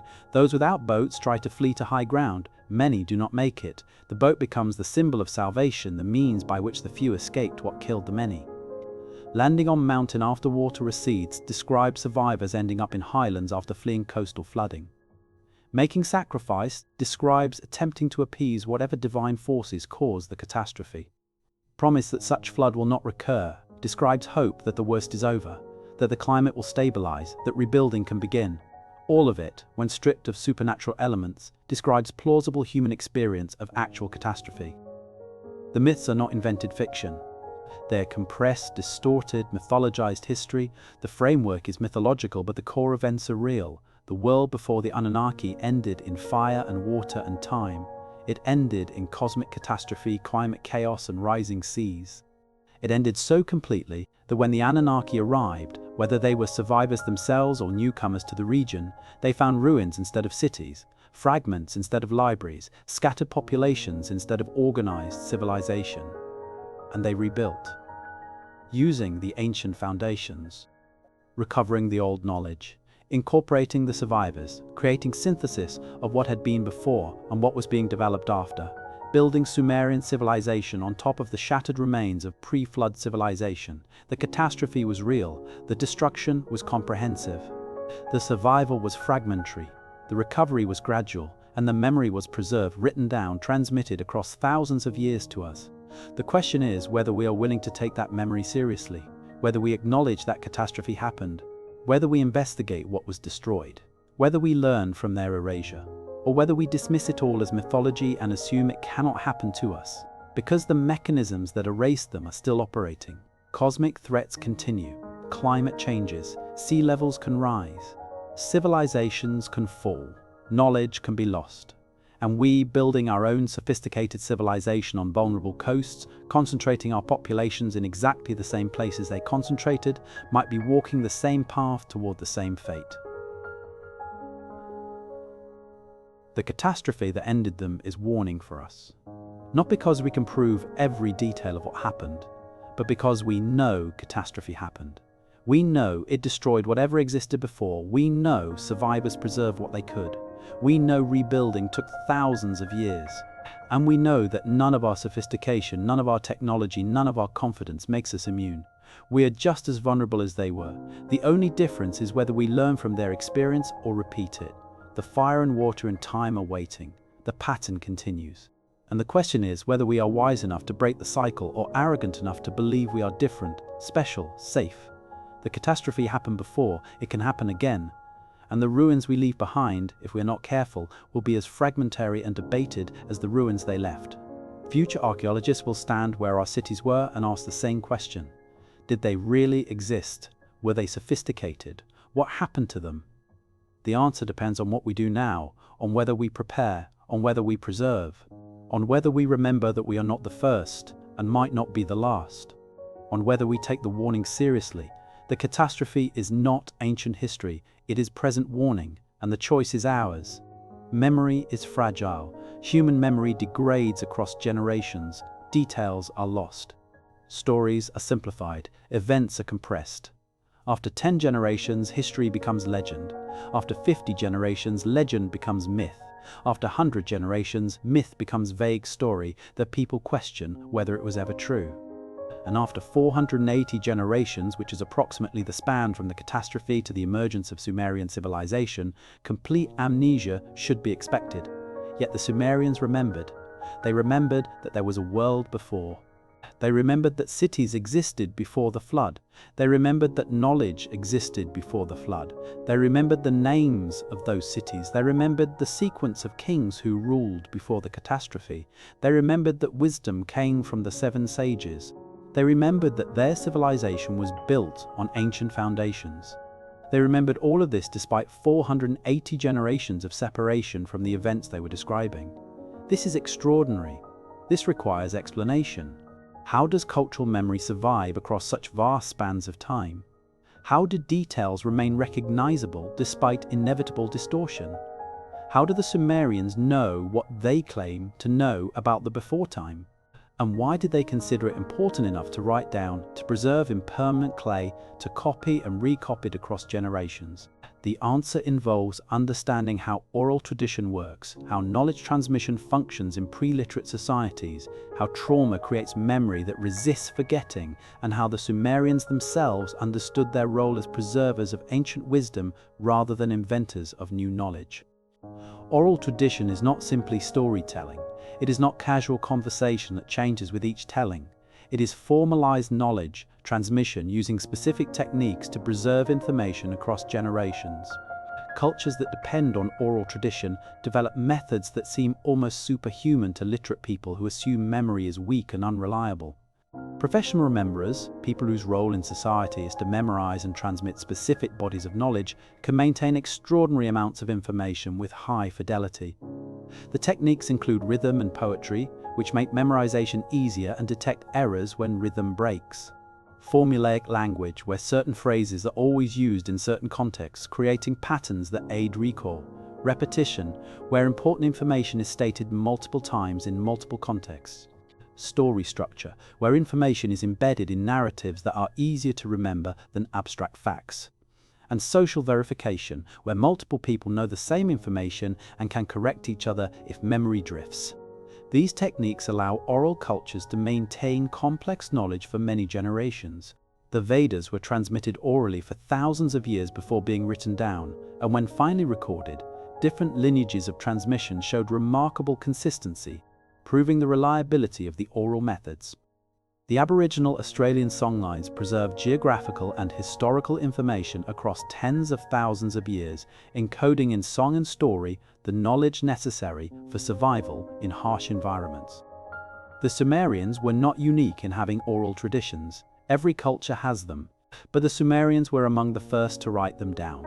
And what they chose to write, what they considered important enough to preserve in permanent form, reveals what they valued, what they believed, what they thought future generations needed to know. They wrote about the before time. They wrote about the flood. They wrote about the ancient cities. They wrote about the 7 sages. They wrote about knowledge coming from earlier sources. They wrote all of this not as entertainment, not as fiction, but as important historical and religious truth that needed preservation. Why? Why invest the enormous labor of creating clay tablets, of learning the complex cuneiform script, of training scribes, of maintaining libraries, just to record stories about the past? Because those stories were not just stories, they were identity, they were explanation, they were warning. They were the answer to the fundamental question every culture asks: where do we come from? The Sumerian answer was clear. We come from the survivors of the catastrophe. We are the descendants of those who lived through the flood. We are rebuilding what was destroyed. We are recovering what was lost. Our knowledge is not new. Our wisdom is ancient. Our civilization is restoration, not innovation. We are the inheritors, the preservers, the ones who carry forward the legacy of the world that ended. This self-understanding shaped everything the Sumerians did. It explains why they built on ancient foundations rather than choosing fresh sites. The old sites were sacred because they connected to the before time. It explains why they carefully copied damaged ancient texts rather than writing fresh ones. The ancient knowledge was valuable precisely because it was ancient, because it came from before. It explains why they attributed so much to the Apkallu, the seven sages. The sages represented the knowledge transmission, the bridge between the destroyed world and the recovered world. The Apkallu are fascinating figures. They appear throughout Mesopotamian literature, always described in similar ways. 7 sages who lived before the flood. Wise beings who taught humanity the arts of civilization. Advisors to the antediluvian kings. Preservers of knowledge through the catastrophe. Teachers of the post-flood generations. Founders of cities and temples. Givers of laws and wisdom. Whether we interpret the Apkallu as literal beings, perhaps long-lived individuals or a dynasty or line of succession, or a symbolic representation of knowledge transmission itself, the function is the same. They are the mechanism by which knowledge survived. They are the explanation for how the Sumerians knew what they knew. They are the answer to the question of where wisdom came from. Different texts give different details, some name specific, Apkallu, Adapa, Uana, Enmedurana. Others describe them more generally, but all agree on the essential points. The Apkallu came before the flood. They possessed knowledge. They survived, or their knowledge survived. They taught the post-flood populations. Without them, the knowledge would have been lost. With them, the knowledge was preserved and transmitted. This is exactly how knowledge transmission would work in reality if a catastrophe destroyed most of the population, but some survivors with specialized knowledge escaped. The specialists, the ones who knew how to work metal or build temples or calculate astronomical events or maintain agricultural practices, would become extremely valuable. They would be sought out. They would be asked to teach. They would become legendary figures because the knowledge they carried made the difference between successful recovery and continued decline. Over generations, these knowledge bearers would be mythologized. Their achievements would be exaggerated. They might be described as semi-divine because in a world where most knowledge was lost, those who retained it would seem to have supernatural wisdom. But beneath the mythological elaboration, the core claim would remain true. These people existed. They had knowledge. They taught others. Their teaching enabled civilization to rebuild. The Sumerians understood this. They understood that their own knowledge came from somewhere. That their mathematics and astronomy and metallurgy and agriculture were not invented by their generation, but inherited from previous generations who inherited from the Apkallu, who inherited from the pre-flood civilization. The chain of transmission was long, but it was real. What did the Sumerians inherit versus what did they invent? This is difficult to determine precisely because, by the time we have written records, the inheritance and invention are already mixed. But we can make educated assessments based on what appears suddenly versus what shows gradual development. Agriculture was probably inherited in principle, if not in specific practices. The concept of domesticating plants, selecting for desired traits, saving seeds, preparing soil, understanding seasons. These fundamental principles appear too quickly and too widely after the catastrophe to be fresh inventions. But the specific crops and methods would have been adapted to local conditions, elaborated through experimentation, improved over time. Metallurgy shows similar pattern. The concept of working metal, the understanding that certain rocks, when heated, yield useful material, the knowledge that mixing metals produces alloys with different properties. This theoretical knowledge appears suddenly in sophisticated form rather than showing experimental development. But the specific techniques, the furnace designs, the alloying ratios, these show refinement and improvement, suggesting that basic knowledge was inherited, but practical application was being developed. Mathematics is particularly interesting. The base 60 number system appears fully formed. No evidence of experimental phases where other systems were tried. No gradual evolution from simpler counting methods to complex calculations. It just appears complete and functional. This is characteristic of inherited knowledge. Someone at some point invented or developed this system. But by the time it appears in Sumerian texts, it is already ancient, already established, already teaching rather than inventing. Astronomy shows the clearest evidence of inheritance. The detailed knowledge of planetary movements, the eclipse prediction methods, the understanding of precession, all require centuries of continuous observation to develop. The Sumerians had this knowledge in their earliest written astronomical texts. Where did it come from? Not from a few generations of Sumerian observation. That would not provide sufficient baseline. It came from much earlier observations, conducted over much longer periods, preserved through the catastrophe, recovered and compiled by Sumerian astronomers who were working with ancient data. Architecture shows both inheritance and innovation. The megalithic foundations, the techniques for moving massive stones, the principles of monumental construction. These appear fully formed at sites like Göbekli Tepe shortly after the catastrophe, suggesting inherited knowledge being applied. But the specific Sumerian architectural styles, the ziggurat form, the decorative elements, the urban planning, these show development and innovation, suggesting that basic principles were inherited, but Sumerian builders were creating their own elaborations. Writing is the major innovation. The Sumerians probably invented cuneiform script specifically, or at minimum, they developed it into the form we recognize. But the concept of writing, the idea that symbols can preserve language, might have existed before. References in text to ancient tablets being found and copied suggest that writing or proto-writing might have existed in the pre-flood world. The specific Sumerian script might be new, but the concept might be ancient. What the Sumerians clearly understood was that they were not creating everything from nothing. They were standing on foundations laid by others. They were using knowledge inherited from earlier times. They were building on ancient wisdom. And they recorded this understanding explicitly in their texts. On the ancient foundation I built.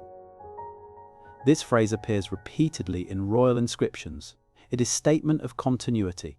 The king is not claiming to have invented the temple or chosen the site arbitrarily.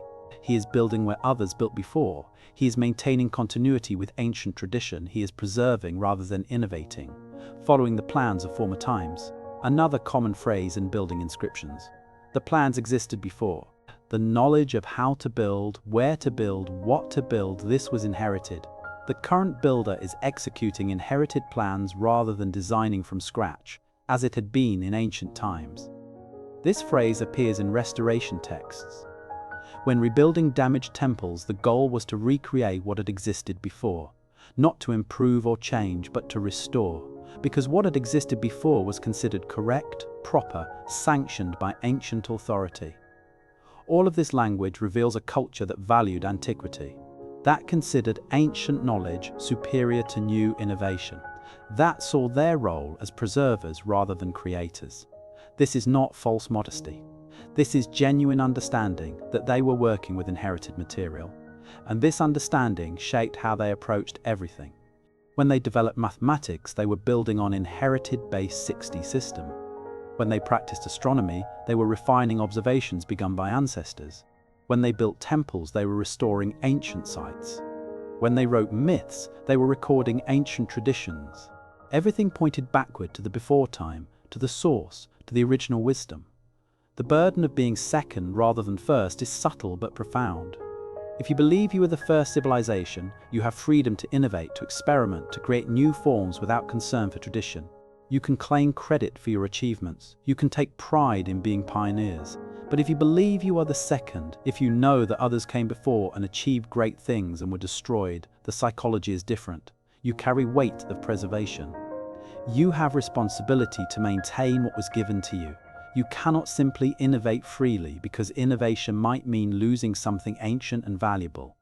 You must balance preservation with development. You must honor the past while building the future. The Sumerians carried this burden. They knew they were second. They knew the world before had ended. They knew that if they failed to preserve the knowledge, if they allowed it to be lost again, the loss would be final. So they wrote it down. They carved it in stone. They encoded it in temple designs. They maintained it in oral tradition alongside written records. They created redundancy, ensuring that knowledge existed in multiple forms, in multiple locations, so that if one form was lost, others remained. This is why they remembered. Because they understood how close everything came to total loss. Because they knew that catastrophe had nearly erased all knowledge. Because they were living in the recovered world and could see evidence everywhere of the destroyed world beneath. Because they did not want future generations to forget, because they wanted the memory to survive even if their own civilization fell, they were right to worry. Sumerian civilization did eventually fade, the language went extinct, the cities were abandoned, the tablets were buried. For thousands of years, no one could read cuneiform. The knowledge was locked away, inaccessible, as good as lost. But because the Sumerians had written it down, because they had created permanent records in durable clay, because they had invested so much effort in preservation, the knowledge survived. When archaeologists excavated the sites, when scholars deciphered the script, when libraries were catalogued and translated, the Sumerian memory was recovered. And what that memory says is clear. There was a world before. That world was sophisticated. That world ended. We are the survivors, the inheritors, the ones who carry forward the fragments. We remember because we must. We preserve because forgetting means final death of the ancient wisdom. We write because oral tradition, no matter how carefully maintained, eventually fails. The Sumerians remembered because they knew what was at stake. They remembered because they understood that they were custodians of something larger than themselves. They remembered because they were second, not first, and being second meant responsibility to honor and preserve what the first had achieved.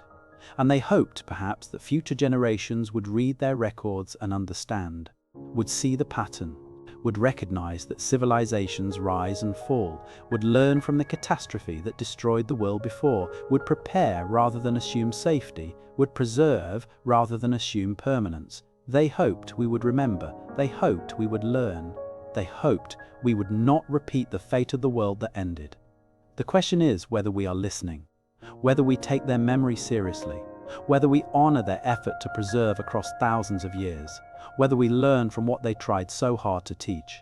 The Sumerians remembered, they wrote it down, they passed it forward through time, and now the record sits in museums and libraries waiting for us to read it properly, to understand what they were saying, to take seriously the warning they preserved. We are not the first, we are the latest. And the pattern continues unless we break it. The Sumerians tried to break it by remembering, by preserving, by warning.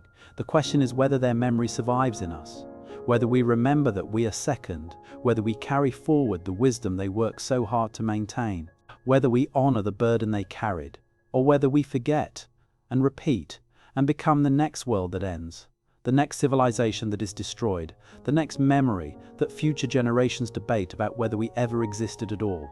The Sumerians remembered. The question is whether we will. The Anunnaki occupy a strange place in modern imagination. To some, they are ancient astronauts, extraterrestrial beings who came to Earth from another planet, genetically engineered humanity, and ruled as gods before departing. To others, they are purely mythological, invented deities with no historical reality, symbolic representations of natural forces or political powers. To mainstream scholars, they are the pantheon of Mesopotamian gods, divine beings worshipped by Sumerians and later cultures, important for understanding ancient religion but not to be taken literally as actual entities. But what if all of these interpretations are missing something fundamental? What if the Anunnaki were neither extraterrestrials nor pure mythology nor simply gods in the conventional religious sense? What if they were human? What if they were survivors of the catastrophe? What if they were refugees from the destroyed coastal civilizations who fled to the highlands and then returned to the lowlands after the climate stabilized, carrying fragments of knowledge from the before world, teaching the scattered populations they encountered, becoming mythologized as gods because the knowledge they possessed seemed divine to those who had lost everything? This interpretation changes the entire narrative. It transforms the Anunnaki from creators into inheritors, from divine beings descending from cosmic heaven into human beings descending from geographical highlands, from inventors of civilization into recoverers of civilization, from the beginning of the story into the middle of the story. And this interpretation is not wild speculation disconnected from evidence. It is careful reading of what the Sumerian texts actually say when we strip away later, elaborations and modern assumptions, and look at the core claims being made. The texts say the Anunnaki came, not that they always existed, not that they created the universe, but that they came, they arrived, they descended. From where? The standard answer, shaped by later Babylonian theology, is from heaven, from the cosmic realm of the gods. But the Sumerian word translated as heaven also means sky, and in geographical contexts it can mean highlands, mountains, the elevated regions. When the texts say kingship descended from heaven, what does that actually mean? Does it mean supernatural beings materialized from another dimension? Or does it mean that authority came from the highlands, from the mountain refuges where survivors of the catastrophe had fled, from the places where knowledge had been preserved during the long dark period when the lowlands were flooded and uninhabitable? The second interpretation fits the evidence better. It explains why the Anunnaki are described as arriving rather than as being eternal. It explains why they are associated with specific mountains, specific geographical locations that can be identified. It explains why their early stories involve teaching and organizing and establishing cities rather than creating the universe from nothing. The Enuma Elish, the Babylonian creation epic, describes the younger gods, led by Marduk, defeating the older primordial gods and creating the world from the body of Tiamat, the chaos dragon. This is usually read as cosmological myth, as explanation for how the universe came to be. But what if it is actually historical allegory? What if it describes not creation of the universe but reorganization of society after catastrophe? The older gods, the primordial forces, represent the destroyed pre-flood world. Tiamat, as chaos, represents the catastrophe itself, the flood that destroyed everything. The younger gods defeating Tiamat and creating order from chaos represents the survivors reorganizing after the catastrophe, establishing new social structures, rebuilding civilization from the ruins. Marduk, creating humanity to serve the gods, represents the establishment of hierarchical society, where most people work to support ruling elite who claim divine sanction for their authority. Read this way, the Enuma Elish is not describing events billions of years ago when the universe formed. It is describing events 12,000 years ago when the pre-flood world ended and the post-flood world began. The myth is encoding history in theological language, preserving memory of actual reorganization that occurred after actual catastrophe. This reinterpretation has precedent. Many myths encode historical events in symbolic language. The Exodus story might encode memory of Hyksos expulsion from Egypt. The Trojan War myths encode actual Bronze Age conflicts. The flood myths encode actual catastrophic flooding. Why should creation myths be different? Why should we assume they describe universe creation rather than civilization creation? The Anunnaki in this reading are not creating the universe. They are reorganizing Mesopotamia after the flood. They are establishing cities, not creating matter from nothing. They are teaching agriculture and metallurgy and writing, not inventing these from scratch, but reintroducing them from knowledge preserved through the catastrophe. They are rebuilding, not creating. This fits with the archaeological evidence. Sumerian civilization does not appear from nothing. It appears in a region that shows evidence of earlier occupation, builds on foundations that predate the historical Sumerian period, uses knowledge systems that seem to arrive fully formed rather than developing gradually. All of this is consistent with recovery rather than invention, with rebuilding rather than creating. The question of who the Anunnaki actually were becomes less mysterious in this framework. They were survivors, or descendants of survivors. People who had preserved knowledge through the catastrophe, either by living in highland refuges that were not as devastated, or by being particularly resourceful in maintaining traditions, or by having access to written or symbolic records that survived. They came down from the mountains, the highlands, after the climate stabilized and the lowlands became habitable again. They encountered scattered populations living at subsistence level, people who had survived the catastrophe but had lost most specialized knowledge, people who could feed themselves but had no writing, no metallurgy, no monumental architecture, no complex social organization. And the Anunnaki taught them. They shared the knowledge they had preserved. They organized them into larger social units. They established cities at sites they knew had been sacred, building on the ancient foundations they found. They introduced or reintroduced agriculture, metallurgy, writing, astronomy, mathematics, temple architecture, all the arts of civilization. To the people they taught, the Anunnaki would have seemed godlike. They possessed knowledge that seemed magical. They could predict celestial events. They could work metals. They could organize thousands of people to build monuments. They claimed authority based on connection to the divine or to ancient traditions. Over generations, they were mythologized, transformed from extraordinary humans into actual gods. their achievements exaggerated, their origins obscured, their human nature forgotten. But the texts preserve traces of their humanity. The Anunnaki are described as eating and drinking, as having emotions and desires, as making mistakes and suffering consequences, as having conflicts and alliances and family relationships. These are not characteristics of transcendent cosmic deities. These are characteristics of powerful humans who were mythologized after their deaths or even during their lifetimes. The pantheon structure itself suggests human origins. The gods are organized hierarchically. Anu is the high god, the father. Enlil is the administrator, the executive authority. Enki is the wise one, the keeper of knowledge. Inanna is the warrior and lover. Each god has specific domains, specific personality, specific relationships with others. This is not random. This is projection of human social structure onto divine realm. Or more accurately, this is elevation of human rulers into divine status. Many ancient cultures deified their rulers. Egyptian pharaohs were gods. Roman emperors were declared divine. Chinese emperors had mandate of heaven. The pattern is universal. Powerful rulers claim divine authority to legitimize their rule. Over time, the distinction between human ruler and divine being blurs. Later generations, reading about these rulers, assume they were always gods rather than recognizing they were humans who were declared gods for political purposes. The Anunnaki might follow the same pattern. They were human leaders, extraordinarily capable and knowledgeable, who established authority in post-catastrophe Mesopotamia. They claimed divine sanction, possibly based on being descendants of the pre-flood civilization, possibly based on possessing knowledge that seemed supernatural. They were deified during their lifetimes or shortly after, and by the time written records were created, thousands of years after the catastrophe, they were remembered as gods rather than as the humans they had been. This interpretation does not require dismissing the religious significance of the Anunnaki. Religion is human universal. Divine beings are worshipped because they meet psychological and social needs, not because they are objectively real in the way physical objects are real.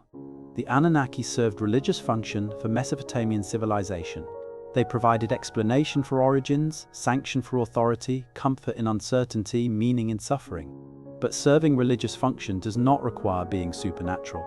Humans create gods. We create them from our imagination, from our needs, from our experiences, from our history. And sometimes we create them from actual historical figures who are transformed through mythologization into divine beings. If the Anunnaki were originally human survivors who established post-catastrophe civilization in Mesopotamia, then everything they supposedly created was actually recovered. They did not invent agriculture. They reintroduced it from knowledge preserved from the pre-flood world. They did not invent metallurgy. They recovered techniques that had existed before. They did not invent writing. They reinvented it based on the concept that writing was possible, a concept preserved from earlier writing systems that were lost. This changes the timeline fundamentally. The conventional narrative places the beginning of civilization with the Anunnaki Sumerians around 4000 BC. Everything before is considered prehistoric, primitive, pre-civilized. But if the Anunnaki were recovering rather than inventing, if they were rebuilding rather than creating, then civilization did not begin 6,500 years ago. It began much earlier, perhaps 15,000 or 20,000 years ago, developed over thousands of years in the pre-flood coastal civilizations, was destroyed in the catastrophe, and then was slowly recovered over the following millennia. The archaeological record makes more sense with this extended timeline. The sudden appearance of sophisticated capabilities in the Sumerian period is less mysterious if those capabilities are being recovered rather than invented. The anomalies like Göbekli Tepe are less anomalous if they represent application of inherited knowledge rather than spontaneous, unprecedented achievement. The references in text to ancient foundations and former times are less metaphorical if they are describing actual ancient foundations and actual former times. The possibility of multiple catastrophe cycles becomes relevant here. If civilization arose before the Younger Dryas catastrophe and was destroyed and recovered, what prevents this from having happened multiple times? What if the pre-flood civilization was itself a recovery from an earlier catastrophe?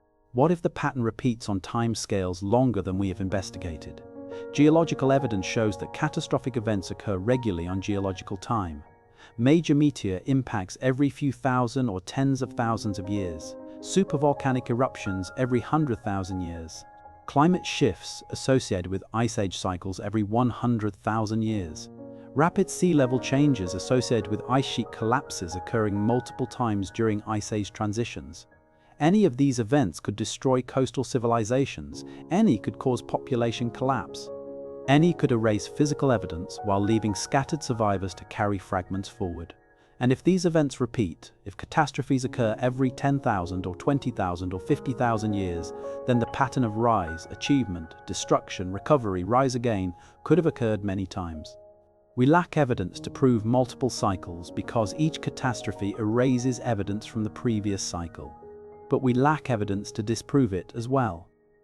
The absence of evidence from very deep time is expected given the mechanisms of erosion and geological transformation. The question remains open. What we can say with more confidence is that at least one cycle occurred. At least one pre-flood civilization existed and was destroyed and was recovered from. The Sumerian records describe this. The geological evidence supports it. The archaeological anomalies suggest it. And the Anunnaki narrative, reinterpreted as human survivors rather than cosmic gods, explains how the recovery happened. The descent from heaven metaphor takes on new meaning in this context. Heaven is not cosmic realm. Heaven is the highlands, the mountains, the places of refuge. The gods descending from heaven is not supernatural event. It is geographical movement, coming down from mountain refuges to lowland plains after the catastrophe ended and the lowlands became habitable again. This metaphor of descent from high to low, from sacred mountain to profane plain, from divine realm to human realm, runs through many mythologies. Mount Olympus, Mount Sinai, Mount Meru, the sacred mountains where gods dwell and from which they interact with humanity. These might encode actual geographical memory. The highlands were where survivors went during catastrophe. The highlands were where knowledge was preserved. The highlands were sacred because they were refuges, because they were where humanity endured when the lowlands were destroyed. And when survivors came back down, when they returned to rebuild in the lowlands, they were coming from the sacred to the profane, from the high to the low, from heaven to earth. The metaphor encodes actual movement, actual history, actual pattern of refuge and return. The entire Mesopotamian timeline needs reconsideration in light of this. The conventional dates are based on archaeological sequences that begin with visible Sumerian occupation. But if Sumerian occupation was rebuilding on top of earlier occupation, if the foundations go deeper than we have excavated, if knowledge comes from earlier sources than we have acknowledged, then the dates for the beginning of civilization need to be pushed back. Not to impossible antiquity, not to millions of years, but to plausible deep time within the range of modern human existence. Perhaps 15,000 years for the beginning of the pre-flood coastal civilizations, perhaps 20,000 years if we allow for even earlier development. This is not unreasonable given that anatomically modern humans existed for 300,000 years and behaviorally modern humans for at least 70,000 years. The assumption that civilization could only begin 6,000 years ago is based on paradigm, not on evidence. The paradigm assumes that agriculture is prerequisite for civilization, and agriculture began around 10,000 BC. But what if agriculture existed earlier and was disrupted by catastrophe? The paradigm assumes writing is prerequisite for civilization, and writing began around 3200 BC.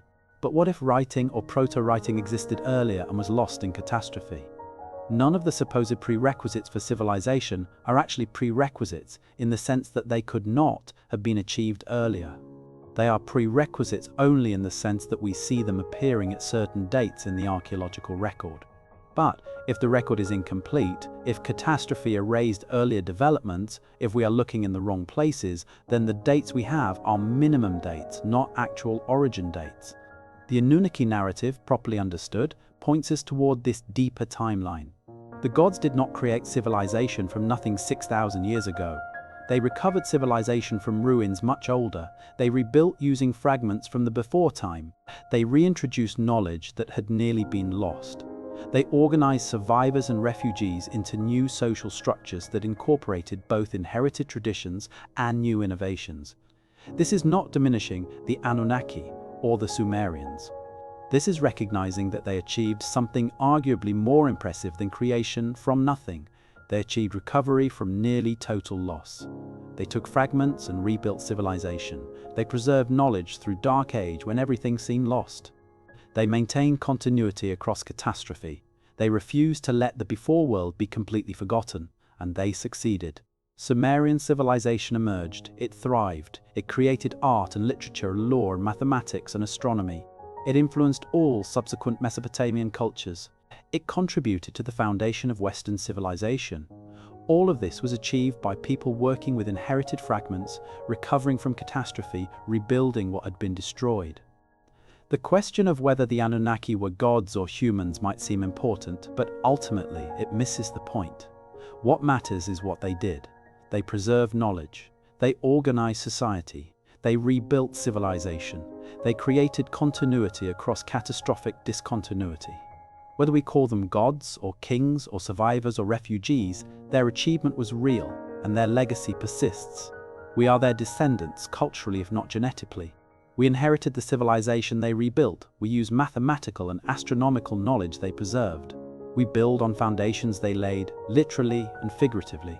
We are still working out the implications of the urban civilization they re-established, and we face the same risks they faced, the same vulnerabilities, the same potential for catastrophe to erase what we have built, the same need to preserve knowledge in forms that can survive disaster, the same responsibility to maintain continuity for future generations. The Anunnaki narrative is not ancient mythology irrelevant to modern life. It is warning and instruction. It tells us that civilization is fragile, that catastrophe is possible, that knowledge can be lost, that recovery is difficult but achievable, that preservation matters, that we are not immune simply because we are sophisticated. They tried to tell us this. They encoded it in their myths. They wrote it in their records. They built monuments to preserve knowledge. They maintained traditions to ensure continuity. They did everything they could to prevent total loss. And now we must decide whether we listen, whether we learn from their experience, whether we acknowledge that we are not the first, whether we prepare for the possibility that we might not be the last, whether we honor the burden they carried by carrying it forward ourselves. The Anunnaki were not the beginning, they were the recovery, and we are the continuation of that recovery. The pattern extends both backward into deep time and forward into our future. The question is whether we recognize the pattern and work to break the cycle of catastrophe and recovery, or whether we ignore it and repeat what has happened before. The narrative has changed. The gods were survivors. The creation was rebuilding. The beginning was actually the middle. And we are still in the same story, still walking the same path, still facing the same choices. The question is what we do with this knowledge. Whether we learn or ignore, whether we prepare or assume safety, whether we preserve or take permanence for granted, whether we remember or forget. The Anunnaki remembered. They rebuilt. They preserved. They tried to warn us.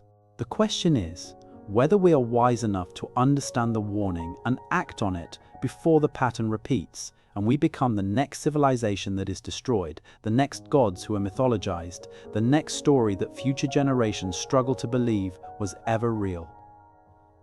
Clay is permanent.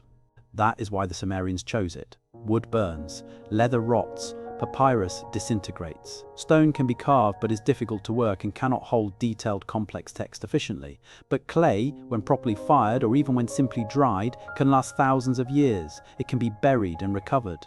It can survive fire and flood. It can preserve writing through catastrophes that destroy everything else. The Sumerians understood this. They understood that if you want to preserve information that must survive beyond your lifetime, beyond your civilization, beyond catastrophes you cannot predict, you write it in clay, you write it clearly, you write it repeatedly, you store copies in multiple locations. You create redundancy so that if some tablets are lost, others remain. You encode the most important truths in the most permanent form available. And what did they choose to encode? What did they consider so important that they invested enormous labor in writing it down, firing it, storing it, copying it across generations? They wrote about the flood. They wrote about the world before. They wrote about the catastrophe that destroyed everything. They wrote about the recovery. They wrote about the knowledge that nearly was lost and had to be preserved. This was not entertainment, this was not casual storytelling. This was deliberate preservation of what they considered essential truth. The Sumerians were encoding a warning for future generations, a warning that we have ignored, a warning that we need to take seriously before the pattern repeats. The warning is simple in its core message but profound in its implications. Civilization is not permanent, catastrophe is possible, knowledge can be lost, what seems eternal can be destroyed, what seems impossible can happen. And when it happens, when the fires burn and the waters rise and the populations collapse, only those who prepared, who preserved, who took the warning seriously have any chance of maintaining continuity. The Sumerians knew this because they lived in the aftermath. They saw evidence everywhere of what had been destroyed. They built on foundations they did not lay. They worked with knowledge they did not invent. They lived in a recovered world and understood viscerally that they were second, not first, that others had achieved what they were achieving and had lost it all. This knowledge shaped everything about how they approached civilization. They built redundancy. They preserved knowledge in multiple forms. They maintained oral traditions alongside written records. They encoded information in architecture and ritual. They created systems designed to survive disruption, because they knew disruption could come, because they had evidence that it had come before, because they refused to assume permanence. The pattern they saw and tried to warn us about is straightforward. Civilization rises, resources become abundant or accessible, populations grow, specialization develops, knowledge accumulates, technology improves, social complexity increases. Cities emerge, trade networks form, art and literature flourish, life becomes comfortable. People assume this will continue indefinitely. The civilization reaches a peak of achievement and confidence. And then catastrophe strikes. Sometimes from external forces that cannot be controlled or predicted, cosmic impacts, volcanic eruptions, climate shifts, pandemics, sometimes from internal contradictions or weaknesses, resource depletion, environmental degradation, social collapse, war, sometimes from combination of external shock and internal vulnerability. The specific mechanism matters less than the result. The civilization that seemed permanent is destroyed. The knowledge that seemed secure is lost. The populations that seemed stable collapse. The cities that seemed eternal are abandoned or buried. The trade networks that connected regions fragment. The specialists who maintain knowledge die without passing it on. The technologies that required infrastructure cannot be practiced without the infrastructure. The social organization that coordinated thousands dissolves into scattered bands focused on immediate survival. And then, if any survive, recovery begins. Slow, difficult, painful recovery. Survivors gathering in refuges. Populations rebuilding from tiny remnants. Knowledge being recovered from fragments. Technologies being rediscovered through experimentation informed by vague memories. Cities being re-established, often on the same sites as destroyed cities because the sites were chosen for good reasons that remain valid. Civilization rising again from ruins. This is the pattern. Rise, achievement, destruction, recovery, rise again. The cycle repeating on timescales long enough that each iteration forgets the previous iterations and assumes it is the first, assumes it is unique, assumes the pattern does not apply to them. But the Sumerians remembered the previous iteration. They knew they were not first. They knew the pattern. And they encoded the warning. Do not assume permanence. Do not ignore the risks. Do not let knowledge exist in fragile forms only. Do not concentrate everything in vulnerable locations. Do not forget that catastrophe is possible. Prepare. Preserve. Remember, we have ignored this warning almost completely. We have read the Sumerian texts and dismissed them as mythology. We have excavated the ruins and explained away the anomalies. We have encountered the evidence of catastrophe and treated it as distant curiosity irrelevant to our lives. We have assumed that because we are sophisticated, because we have technology, because we understand science, we are immune to the pattern that destroyed previous civilizations. But we are not immune. We are walking the exact same path. We are making the exact same assumptions. We are building the exact same vulnerabilities into our civilization that made the pre-Anunnaki world susceptible to erasure. Consider what we have built and where we have built it. Coastal concentration. 40% of global population lives within 100 kilometers of coastlines. All major cities, all centers of economic activity, all hubs of cultural and technological production located at or near sea level. New York, London, Tokyo, Shanghai, Mumbai, Lagos, Jakarta, Miami, Bangkok, Amsterdam, all vulnerable to sea level rise or storm surge. We have concentrated here for the same reasons the pre-Anunnaki coastal civilizations concentrated on their coasts. Resources are abundant, climate is moderate, access to both terrestrial and marine food sources, flat terrain for building, rivers for fresh water and transportation, trade opportunities. All the same advantages that made coastal plains optimal 12,000 years ago make them optimal today, but when sea levels rose 400 feet at the end of the Ice Age, those coastal civilizations were destroyed, their cities were submerged, their populations were displaced. Everything they built was buried under rising waters. And if sea levels rise again, whether from climate change, melting ice sheets, or from tectonic events triggering tsunamis, or from other mechanisms we have not considered, our coastal cities face the same fate. We know this risk exists. We have measurements showing ice sheets in Greenland and Antarctica losing mass. We have projections showing potential sea level rise of meters within this century, potentially tens of meters, if major ice sheets collapse. We have geological evidence that rapid sea level rise has occurred before and can occur again. We know coastal cities are vulnerable, and we continue building there. We continue concentrating populations and infrastructure in the exact locations most vulnerable to the threat we know exists. We assume that we can engineer protections, build seawalls, manage the risk through technology, just as the pre-Anunnaki coastal civilizations probably assumed their sophistication would protect them, until it did not. Global interconnection creates efficiency but also fragility.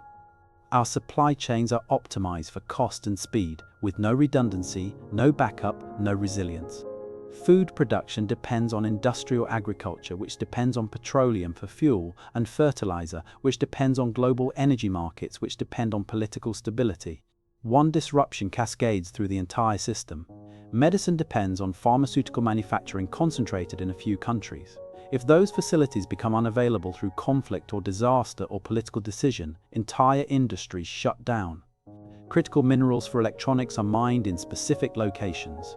If access to those locations is cut, production of everything that depends on those minerals stops. We have created global civilization of extraordinary capability and equally extraordinary fragility, just like the pre-Anunnaki world probably did. Specialization and trade and concentration of resources create efficiency, but they also create vulnerabilities. When the catastrophe came, when trade routes were cut and cities were destroyed and specialists died, the entire system collapsed. We face the same risk. Knowledge fragility is perhaps our greatest vulnerability. Most of what we know exists in digital form. Databases, hard drives, cloud storage, all requiring electricity and functioning computers and maintenance. If electrical grids fail for extended period, digital storage media begin failing within years. Without power, hard drives lose magnetic charges, solid-state drives lose data, servers overheat and components fail, and even if hardware survives, formats change. We already struggle to read data from computers from 30 years ago because operating systems and file formats are obsolete. Future survivors trying to access our digital archives without compatible technology would find them completely unusable. The knowledge would be locked away, as inaccessible as if it had been destroyed. Physical books are being replaced by e-books. Libraries are reducing physical collections. Academic journals are digital only. Government records are stored electronically. If we lose electricity permanently through catastrophic infrastructure damage or resource depletion or whatever mechanism, we lose access to almost all accumulated knowledge. The pre-Anunnaki civilization probably faced similar knowledge fragility. Whatever recording systems they used, whether clay tablets or wooden boards or bark or hide or early paper, most would have been destroyed in the catastrophe. Only fragments survived, preserved by chance or by deliberate effort in protected locations. Future survivors had to rediscover most knowledge through experimentation. We face the same risk, but arguably worse because our knowledge storage is even more fragile. Clay tablets last thousands of years. Hard drives last decades at most. We have optimized for access and efficiency without considering long-term preservation or catastrophe resilience. The threats we face are real and ongoing. cosmic threats continue. We've catalogued most near-Earth asteroids larger than 1 kilometer, but we have not catalogued all of them, and long-period comets from the outer solar system give only months of warning at most. If a younger, drier-scale impact occurred tomorrow, multiple fragments striking or airburst over populated regions and ice sheets, we would be as helpless as Ice Age populations were. We have theories about asteroid deflection, we have proposals, we have recent successful demonstration missions. But we have never deflected a large object on short notice. If we detected a comet on collision course with 3 months warning, we could not stop it. Evacuation would be chaos, impact would be catastrophic. The same sequence of fire, climate disruption, infrastructure destruction, population collapse that erased the pre-Anunnaki world would erase ours. Climate change is the slow-motion catastrophe we are inflicting on ourselves. Not as dramatic as cosmic impact, but potentially as destructive over longer timescale, global temperatures rising, ice sheets melting, sea levels beginning to rise measurably. Currently about 3 millimeters per year, which sounds minimal until you extrapolate over decades and centuries and recognize that the rate is accelerating. If major ice sheets in Greenland or West Antarctica destabilize and begin sliding into ocean, the rate could jump to feet per decade rather than inches. We could experience meltwater pulse-scale events, rapid sea level rise comparable to what occurred 11,600 years ago when the Younger Dryas ended and catastrophic melting began.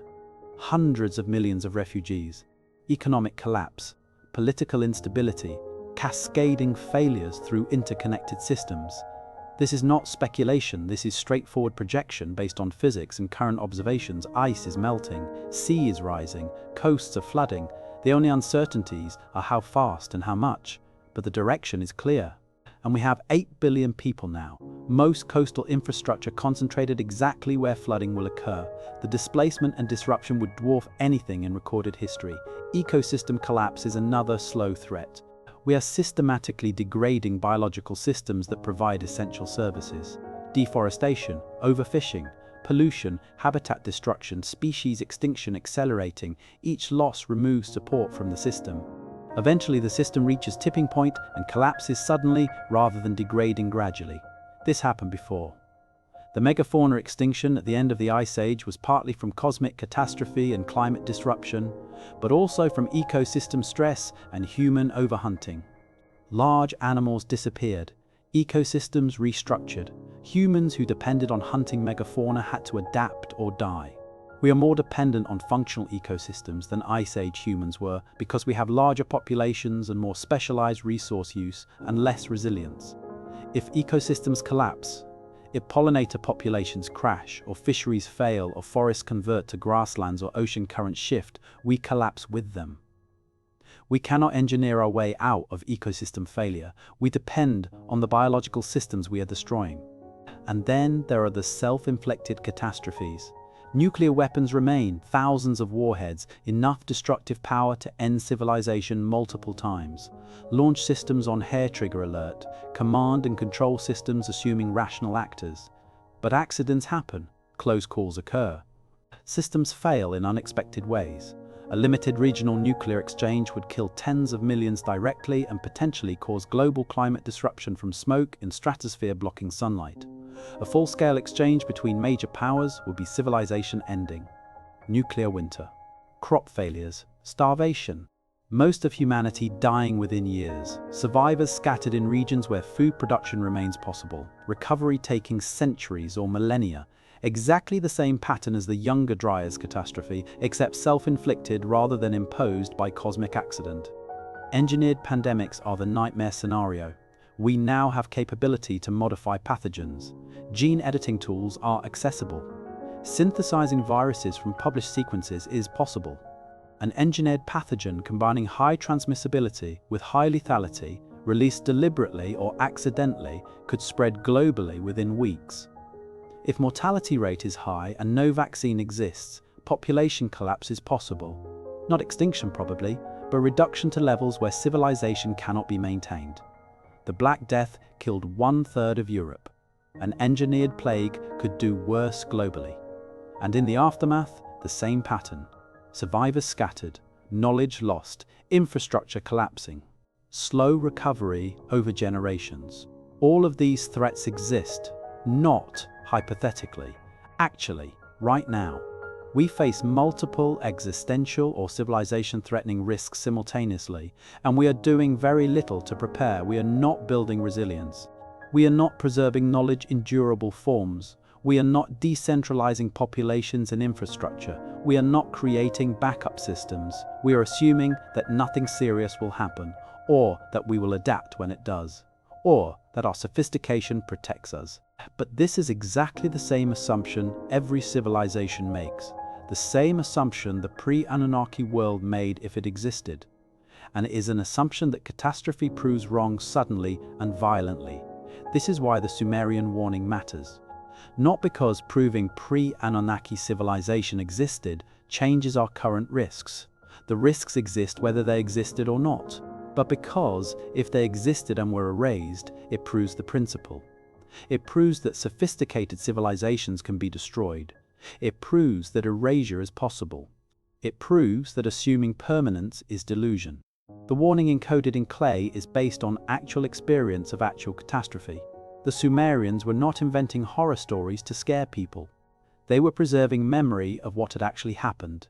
They were trying to ensure that future generations understood that the pattern could repeat.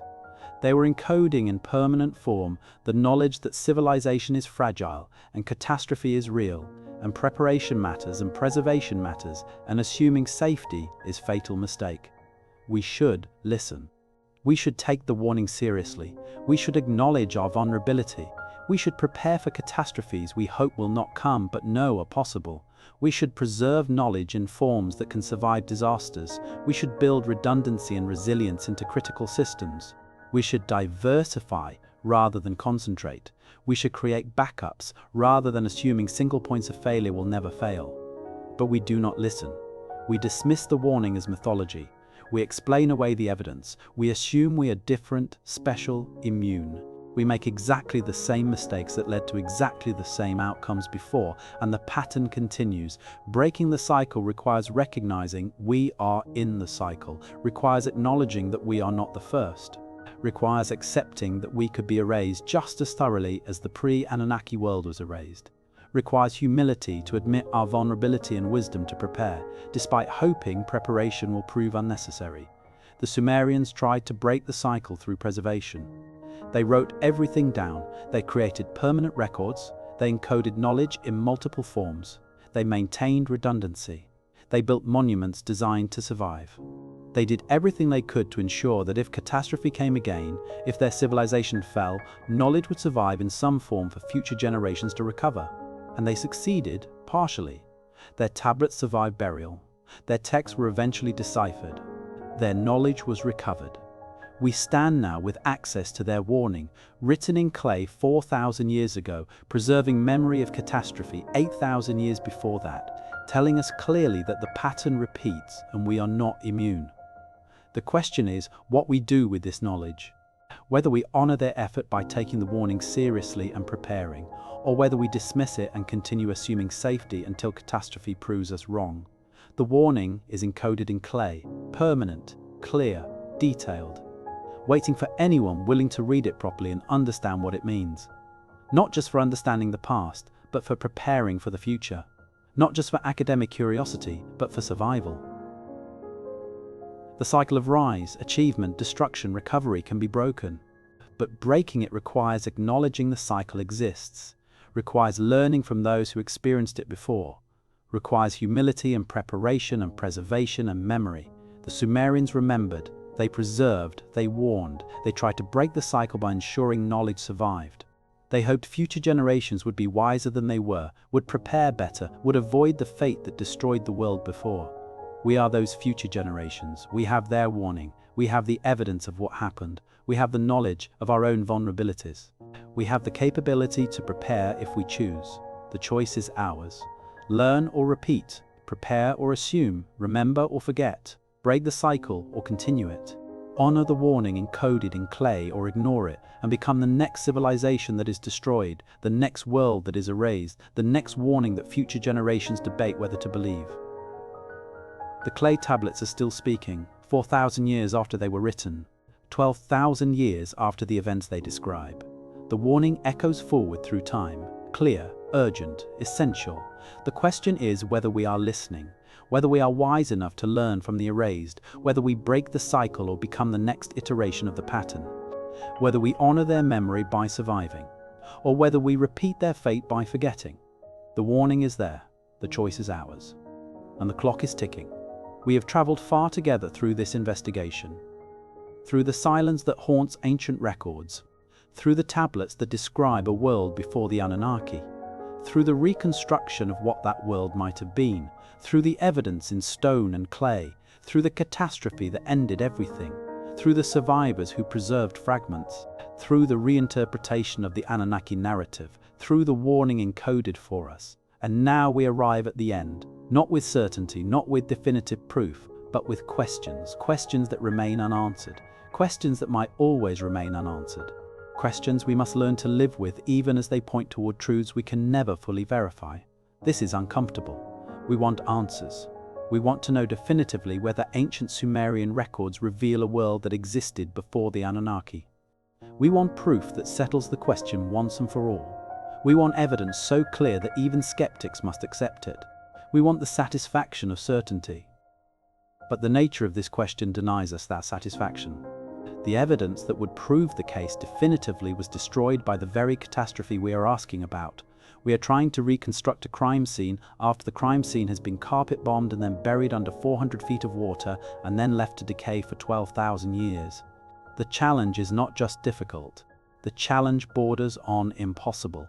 Yet we must ask, we must investigate, we must consider the possibility even if we cannot prove it conclusively. Because the implications are too important to ignore, because the warning is too urgent to dismiss, because the pattern affects us whether we acknowledge it or not. What do we still not know? We do not know the exact timeline. When did the pre-Anunnaki civilization begin? How long did it last? How sophisticated did it become? When exactly was it destroyed? The Sumerian records give us fragments, but not precise chronology. The geological evidence shows catastrophe around 12,800 years ago, but does not tell us when coastal civilizations emerged or how long they had existed before the catastrophe. We could speculate. Perhaps civilization began developing 15,000 or 20,000 years ago as climate warmed after the last glacial maximum and coastal plains became more habitable. Perhaps it lasted for thousands of years, long enough to accumulate substantial knowledge and develop complex social organization. Perhaps it reached Bronze Age level sophistication, working metals, building cities, practicing agriculture, developing writing or proto-writing. But these are educated guesses, not proven facts. The timeline remains uncertain. And without systematic excavation of submerged coastal sites, without comprehensive dating of the deepest foundation levels at Mesopotamian sites, without discovery of intact pre-flood settlements, the timeline will remain uncertain. We do not know the geographical extent. Was the pre-Anunnaki civilization limited to Mesopotamia? Or did similar coastal civilizations exist globally, all destroyed in the same catastrophe, all leaving similar fragmentary evidence? The flood myths exist worldwide. The pattern of sudden sophistication after the catastrophe appears in multiple regions. Göbekli Tepe in Turkey, early agriculture in multiple centers, megalithic construction appearing across continents. This suggests the pre-flood civilization might have been global in scope, or at minimum, that multiple independent coastal civilizations existed simultaneously and were all destroyed by the same catastrophic events. But proving this requires searching submerged coastlines worldwide, comparing evidence from different regions, establishing connections that currently remain speculative. We do not know the specific technologies they possessed. Did they have writing? Probably some form of symbolic recording, though perhaps not full phonetic script. Did they work bronze? Possibly, given that copper and tin were available and mixing them produces obvious improvements. Did they have sophisticated mathematics and astronomy? The evidence suggests inherited knowledge in these domains, but whether it came from the pre-Anunnaki world or developed later during recovery remains unclear. Without finding intact artifact assemblages, without discovering workshops or libraries or temples from the pre-flood period, we cannot definitively catalogue their technological achievements. We can infer from what appears in the post-flood period and from what the Sumerian texts claim, but inference is not proof.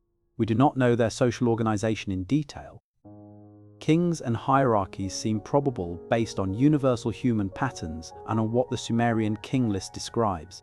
Specialization and trade seem likely given the resource distribution and the evidence of specialized knowledge. Religious or ritual systems almost certainly existed, but the specific forms, the exact structures, the names and roles and relationships, these are lost unless we find written records or detailed archaeological contexts. We do not know what they called themselves. The term pre-Anunnaki civilization is our label, not theirs. What names did they use for their cities, their people, their culture? The Sumerian texts preserve some city names that might be authentic, but the cultural identity, the self-designation, the way they understood themselves, this is gone. Perhaps forever.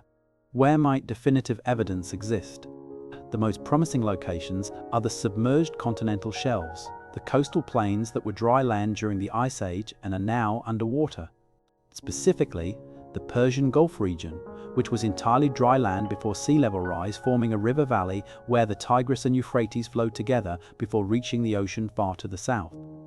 This river valley, now under 100 to 200 feet of water, would have been prime territory for settlement. Fertile, well-watered, moderate climate, access to both rivers and eventual coast. If pre-flood Mesopotamian civilization existed anywhere, it existed here. And systematic survey of this region using advanced sonar and magnetometry and drilling cores through the sediment could reveal buried structures, could detect anomalies indicating human presence, could recover artifacts from the pre-flood period. Similarly, other submerged coastal regions worldwide, the Sunda Shelf between Southeast Asian islands, Doggerland between Britain and Europe, the coastal plains off India, off the Americas, off every continent. All of these were inhabited during the Ice Age, all were progressively flooded as sea levels rose. All potentially contain evidence of settlements that existed before the catastrophe. Beneath the foundations of existing Mesopotamian sites, deeper excavation might reveal earlier construction phases. Eridu, Uruk, all show foundation anomalies in their lowest levels. Excavating deeper using careful stratigraphic methods, dating technologies applied to the deepest materials, might establish whether these foundations predate the conventional Sumerian timeline by thousands of years. In highland refugees where survivors might have fled, sites like Göbekli Tepe might have sister sites, other locations where knowledge bearers built monuments shortly after the catastrophe using techniques inherited from the before time. Systematic survey of the highlands surrounding Mesopotamia might reveal additional megalithic sites that bridge the gap between pre-flood and post-flood periods. In archives and libraries, among the hundreds of thousands of cuneiform tablets that have been excavated but not yet fully translated and published, there might be texts that provide additional details about the pre-flood world. Tablets describing ancient technologies, tablets copying damaged pre-flood records, tablets preserving oral traditions in more detail than the texts we have already examined. The evidence exists somewhere, in the silt of the ocean floor, in the deepest levels of ancient sites, in untranslated tablets, in megalithic monuments we have not yet properly understood. The question is whether we will search for it systematically or continue to assume that absence of evidence in the places we have looked means absence of civilization everywhere. Why has comprehensive search not occurred? The answer is frustratingly simple: cost, paradigm, and priorities. Cost is substantial. Underwater archaeology is expensive. Ships with advanced sonar and remotely operated vehicles and drilling equipment cost millions of dollars to operate. Mounting expeditions to survey thousands of square miles of ocean floor, to drill cores through sediment at multiple sites, to excavate promising anomalies, would require funding in the hundreds of millions or billions over decades. Funding bodies ask reasonable questions. What is the probability of success? What will we find? How certain are we that anything is there? And when honest answer is, we do not know because we have not looked, the funding is not approved. Research money goes to projects with clearer expected outcomes, with higher probability of publishable results, with lower risk of complete failure. Paradigm is powerful.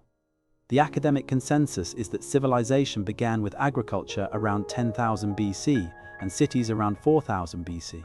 Challenging this requires extraordinary evidence, and extraordinary evidence cannot be gathered without funding for comprehensive search. But funding is not allocated for comprehensive search because the paradigm says there is nothing to find. The circle is closed. The paradigm protects itself. Researchers who propose investigating pre-flood civilization face career risks. Grant proposals are rejected. Papers challenging consensus are scrutinized harshly. Academic positions are denied to those who pursue fringe questions. The system rewards incremental research within accepted frameworks and punishes revolutionary proposals that challenge foundations. Priorities reflect what society values. We fund research into particle physics and medical technology and artificial intelligence because these have obvious applications or prestige. We fund much less research into deep human history because the practical applications seem minimal and the questions seem academic. Whether a civilization existed 12,000 years ago does not cure diseases or improve technology or generate profit. But this priority calculation is short-sighted. Understanding our history matters. Understanding the pattern of rise and fall matters. Understanding that catastrophe can destroy civilizations matters enormously for preparing for our own potential catastrophes. The research might not generate profit, but it could inform policies that prevent our own erasure. Until priorities shift, until the paradigm becomes more open, until funding becomes available, comprehensive search will not occur. We will continue to sample tiny fractions of potential evidence, find nothing in those tiny fractions, and declare that proves nothing exists anywhere. The question will remain open, not because it has been investigated and answered, but because it has been dismissed without investigation. Living with uncertainty is difficult, but necessary. We want certainty. We want to know whether the pre-Anunnaki civilization existed. We want proof. But we do not have proof and might never have proof. The evidence is too fragmentary. The catastrophe was too thorough. The search has been too limited, so we must make decisions based on probabilities and implications rather than certainties. My assessment, based on everything we have examined, is that the probability of some form of pre-flood advanced civilization existing is moderate to high. The Sumerian texts are too consistent. The geological evidence of catastrophe is too clear. The pattern of inherited knowledge is too suggestive. The anomalies are too numerous. But I acknowledge uncertainty. I acknowledge that alternative explanations exist. I acknowledge that definitive proof is lacking. And I argue that we should act as if the warning is real, regardless of whether we can prove the historical details. Because the warning is valid whether or not the specific pre-Anunnaki civilization existed as described. Catastrophe happened 12,000 years ago. Climate reversed, fires burned, populations collapsed, sea levels rose 400 feet. This is proven geological fact. And it means catastrophe at civilization-threatening scale is possible. It happened before. It can happen again. The mechanisms that could cause catastrophe are still operating. Cosmic impacts remain a threat. Climate change is occurring. Ecosystems are stressed. Nuclear weapons exist. Pandemics emerge. Social complexity creates fragility. We are vulnerable in all the same ways that previous populations were vulnerable, and in new ways specific to our technological dependencies. So regardless of whether we can prove that an advanced civilization was erased before the flood, we should prepare as if the warning applies to us. We should preserve knowledge in durable forms. We should build resilience into critical systems. We should diversify rather than concentrate. We should acknowledge our vulnerability and take it seriously. This is not pessimism. This is realism. This is mature understanding that civilization is an achievement that requires constant effort to maintain and can be lost if we become complacent. This is wisdom that our ancestors tried to preserve and we have been ignoring. The choice facing us today is straightforward. Do we listen to the warning? Do we take seriously the possibility that we are not the first and might not be the last? Do we prepare for catastrophes we hope will not come but know are possible? Do we preserve knowledge for future generations who might need to rebuild if we fail? Or do we dismiss the warning as mythology? Do we assume our sophistication protects us? Do we continue concentrating populations in vulnerable locations, storing knowledge in fragile forms, depending on systems with no redundancy? Do we repeat the pattern that has played out before? The Sumerians made their choice. They chose to remember. They chose to preserve. They chose to encode the warning in clay. They hoped we would be wiser than they were, would prepare better, would avoid the fate that destroyed the world before. We have their warning now, written in clay tablets 4,000 years old, describing catastrophe 8,000 years before that, pointing forward to us, their distant descendants, asking us to learn, to remember, to prepare. The question is whether we honor their effort, whether we take the warning seriously, whether we are humble enough to acknowledge our vulnerability and wise enough to act on that acknowledgement. Standing here at the end of this investigation, looking back across 12,000 years of deep time, across the catastrophe that destroyed whatever existed before, across the slow recovery that produced Sumerian civilization, that produced all subsequent civilizations including our own, one truth becomes clear. We're not separate from this pattern, we are part of it. We're the continuation of the recovery that began when survivors climbed down from highland refuges and returned to the flooded plains and began rebuilding from fragments. We are using knowledge they preserved. We are walking paths they laid. We are living in the world they created through extraordinary effort and determination. And we face the same question they faced. How do we preserve what we have built? How do we maintain knowledge through potential catastrophe? How do we prepare for disasters we cannot prevent? How do we ensure that if the worst happens, if our civilization falls, enough survives that recovery is possible rather than descent into permanent loss? The Sumerians answered by writing everything down, by creating redundancy, by encoding knowledge in permanent materials, by maintaining both written and oral traditions, by building monuments designed to survive, by doing everything they could to break the cycle of catastrophe and amnesia. We must answer the same question, with our own methods, using our own technologies, but with the same understanding that civilizations are fragile and knowledge can be lost and preparation matters, and assuming permanence is fatal delusion. The silence of the ocean floor remains. 400 feet below the surface, covering the coastal plains where people lived and built and created, covering evidence we have not searched for, covering ruins we have not excavated, covering the truth we have been avoiding. But the silence is not empty. It is the silence of erasure. It is the silence of forgetting. It is the silence of questions that remain unanswered because we have refused to ask them properly. And it is the silence that asks us in its own way whether we will learn or repeat, whether we will remember or forget, whether we will prepare or assume, whether we will break the cycle or continue it. The ancient Sumerian records reveal a world that existed before the Anunnaki, perhaps not exactly as described, perhaps with different details, perhaps with timeline compressed or confused, but in essence, the claim is true. There was a world before. That world achieved sophistication. That world was destroyed. Survivors preserved fragments. Those fragments influenced everything that came after. This is not mythology, this is history. Compressed, distorted, mythologized through generations of transmission, but history nonetheless. And it is warning. Clear, urgent, essential warning that we ignore at our peril. The tablets are still speaking. 4,000 years after they were written, 12,000 years after the events they describe. The warning echoes forward through deep time, through the silence, through the ruins buried beneath 400 feet of water, through the foundations we build on without recognizing them as ancient, through the knowledge we use without acknowledging its source. The warning says, you are not the first, you will not be the last unless you are the last. The pattern repeats. The cycle continues.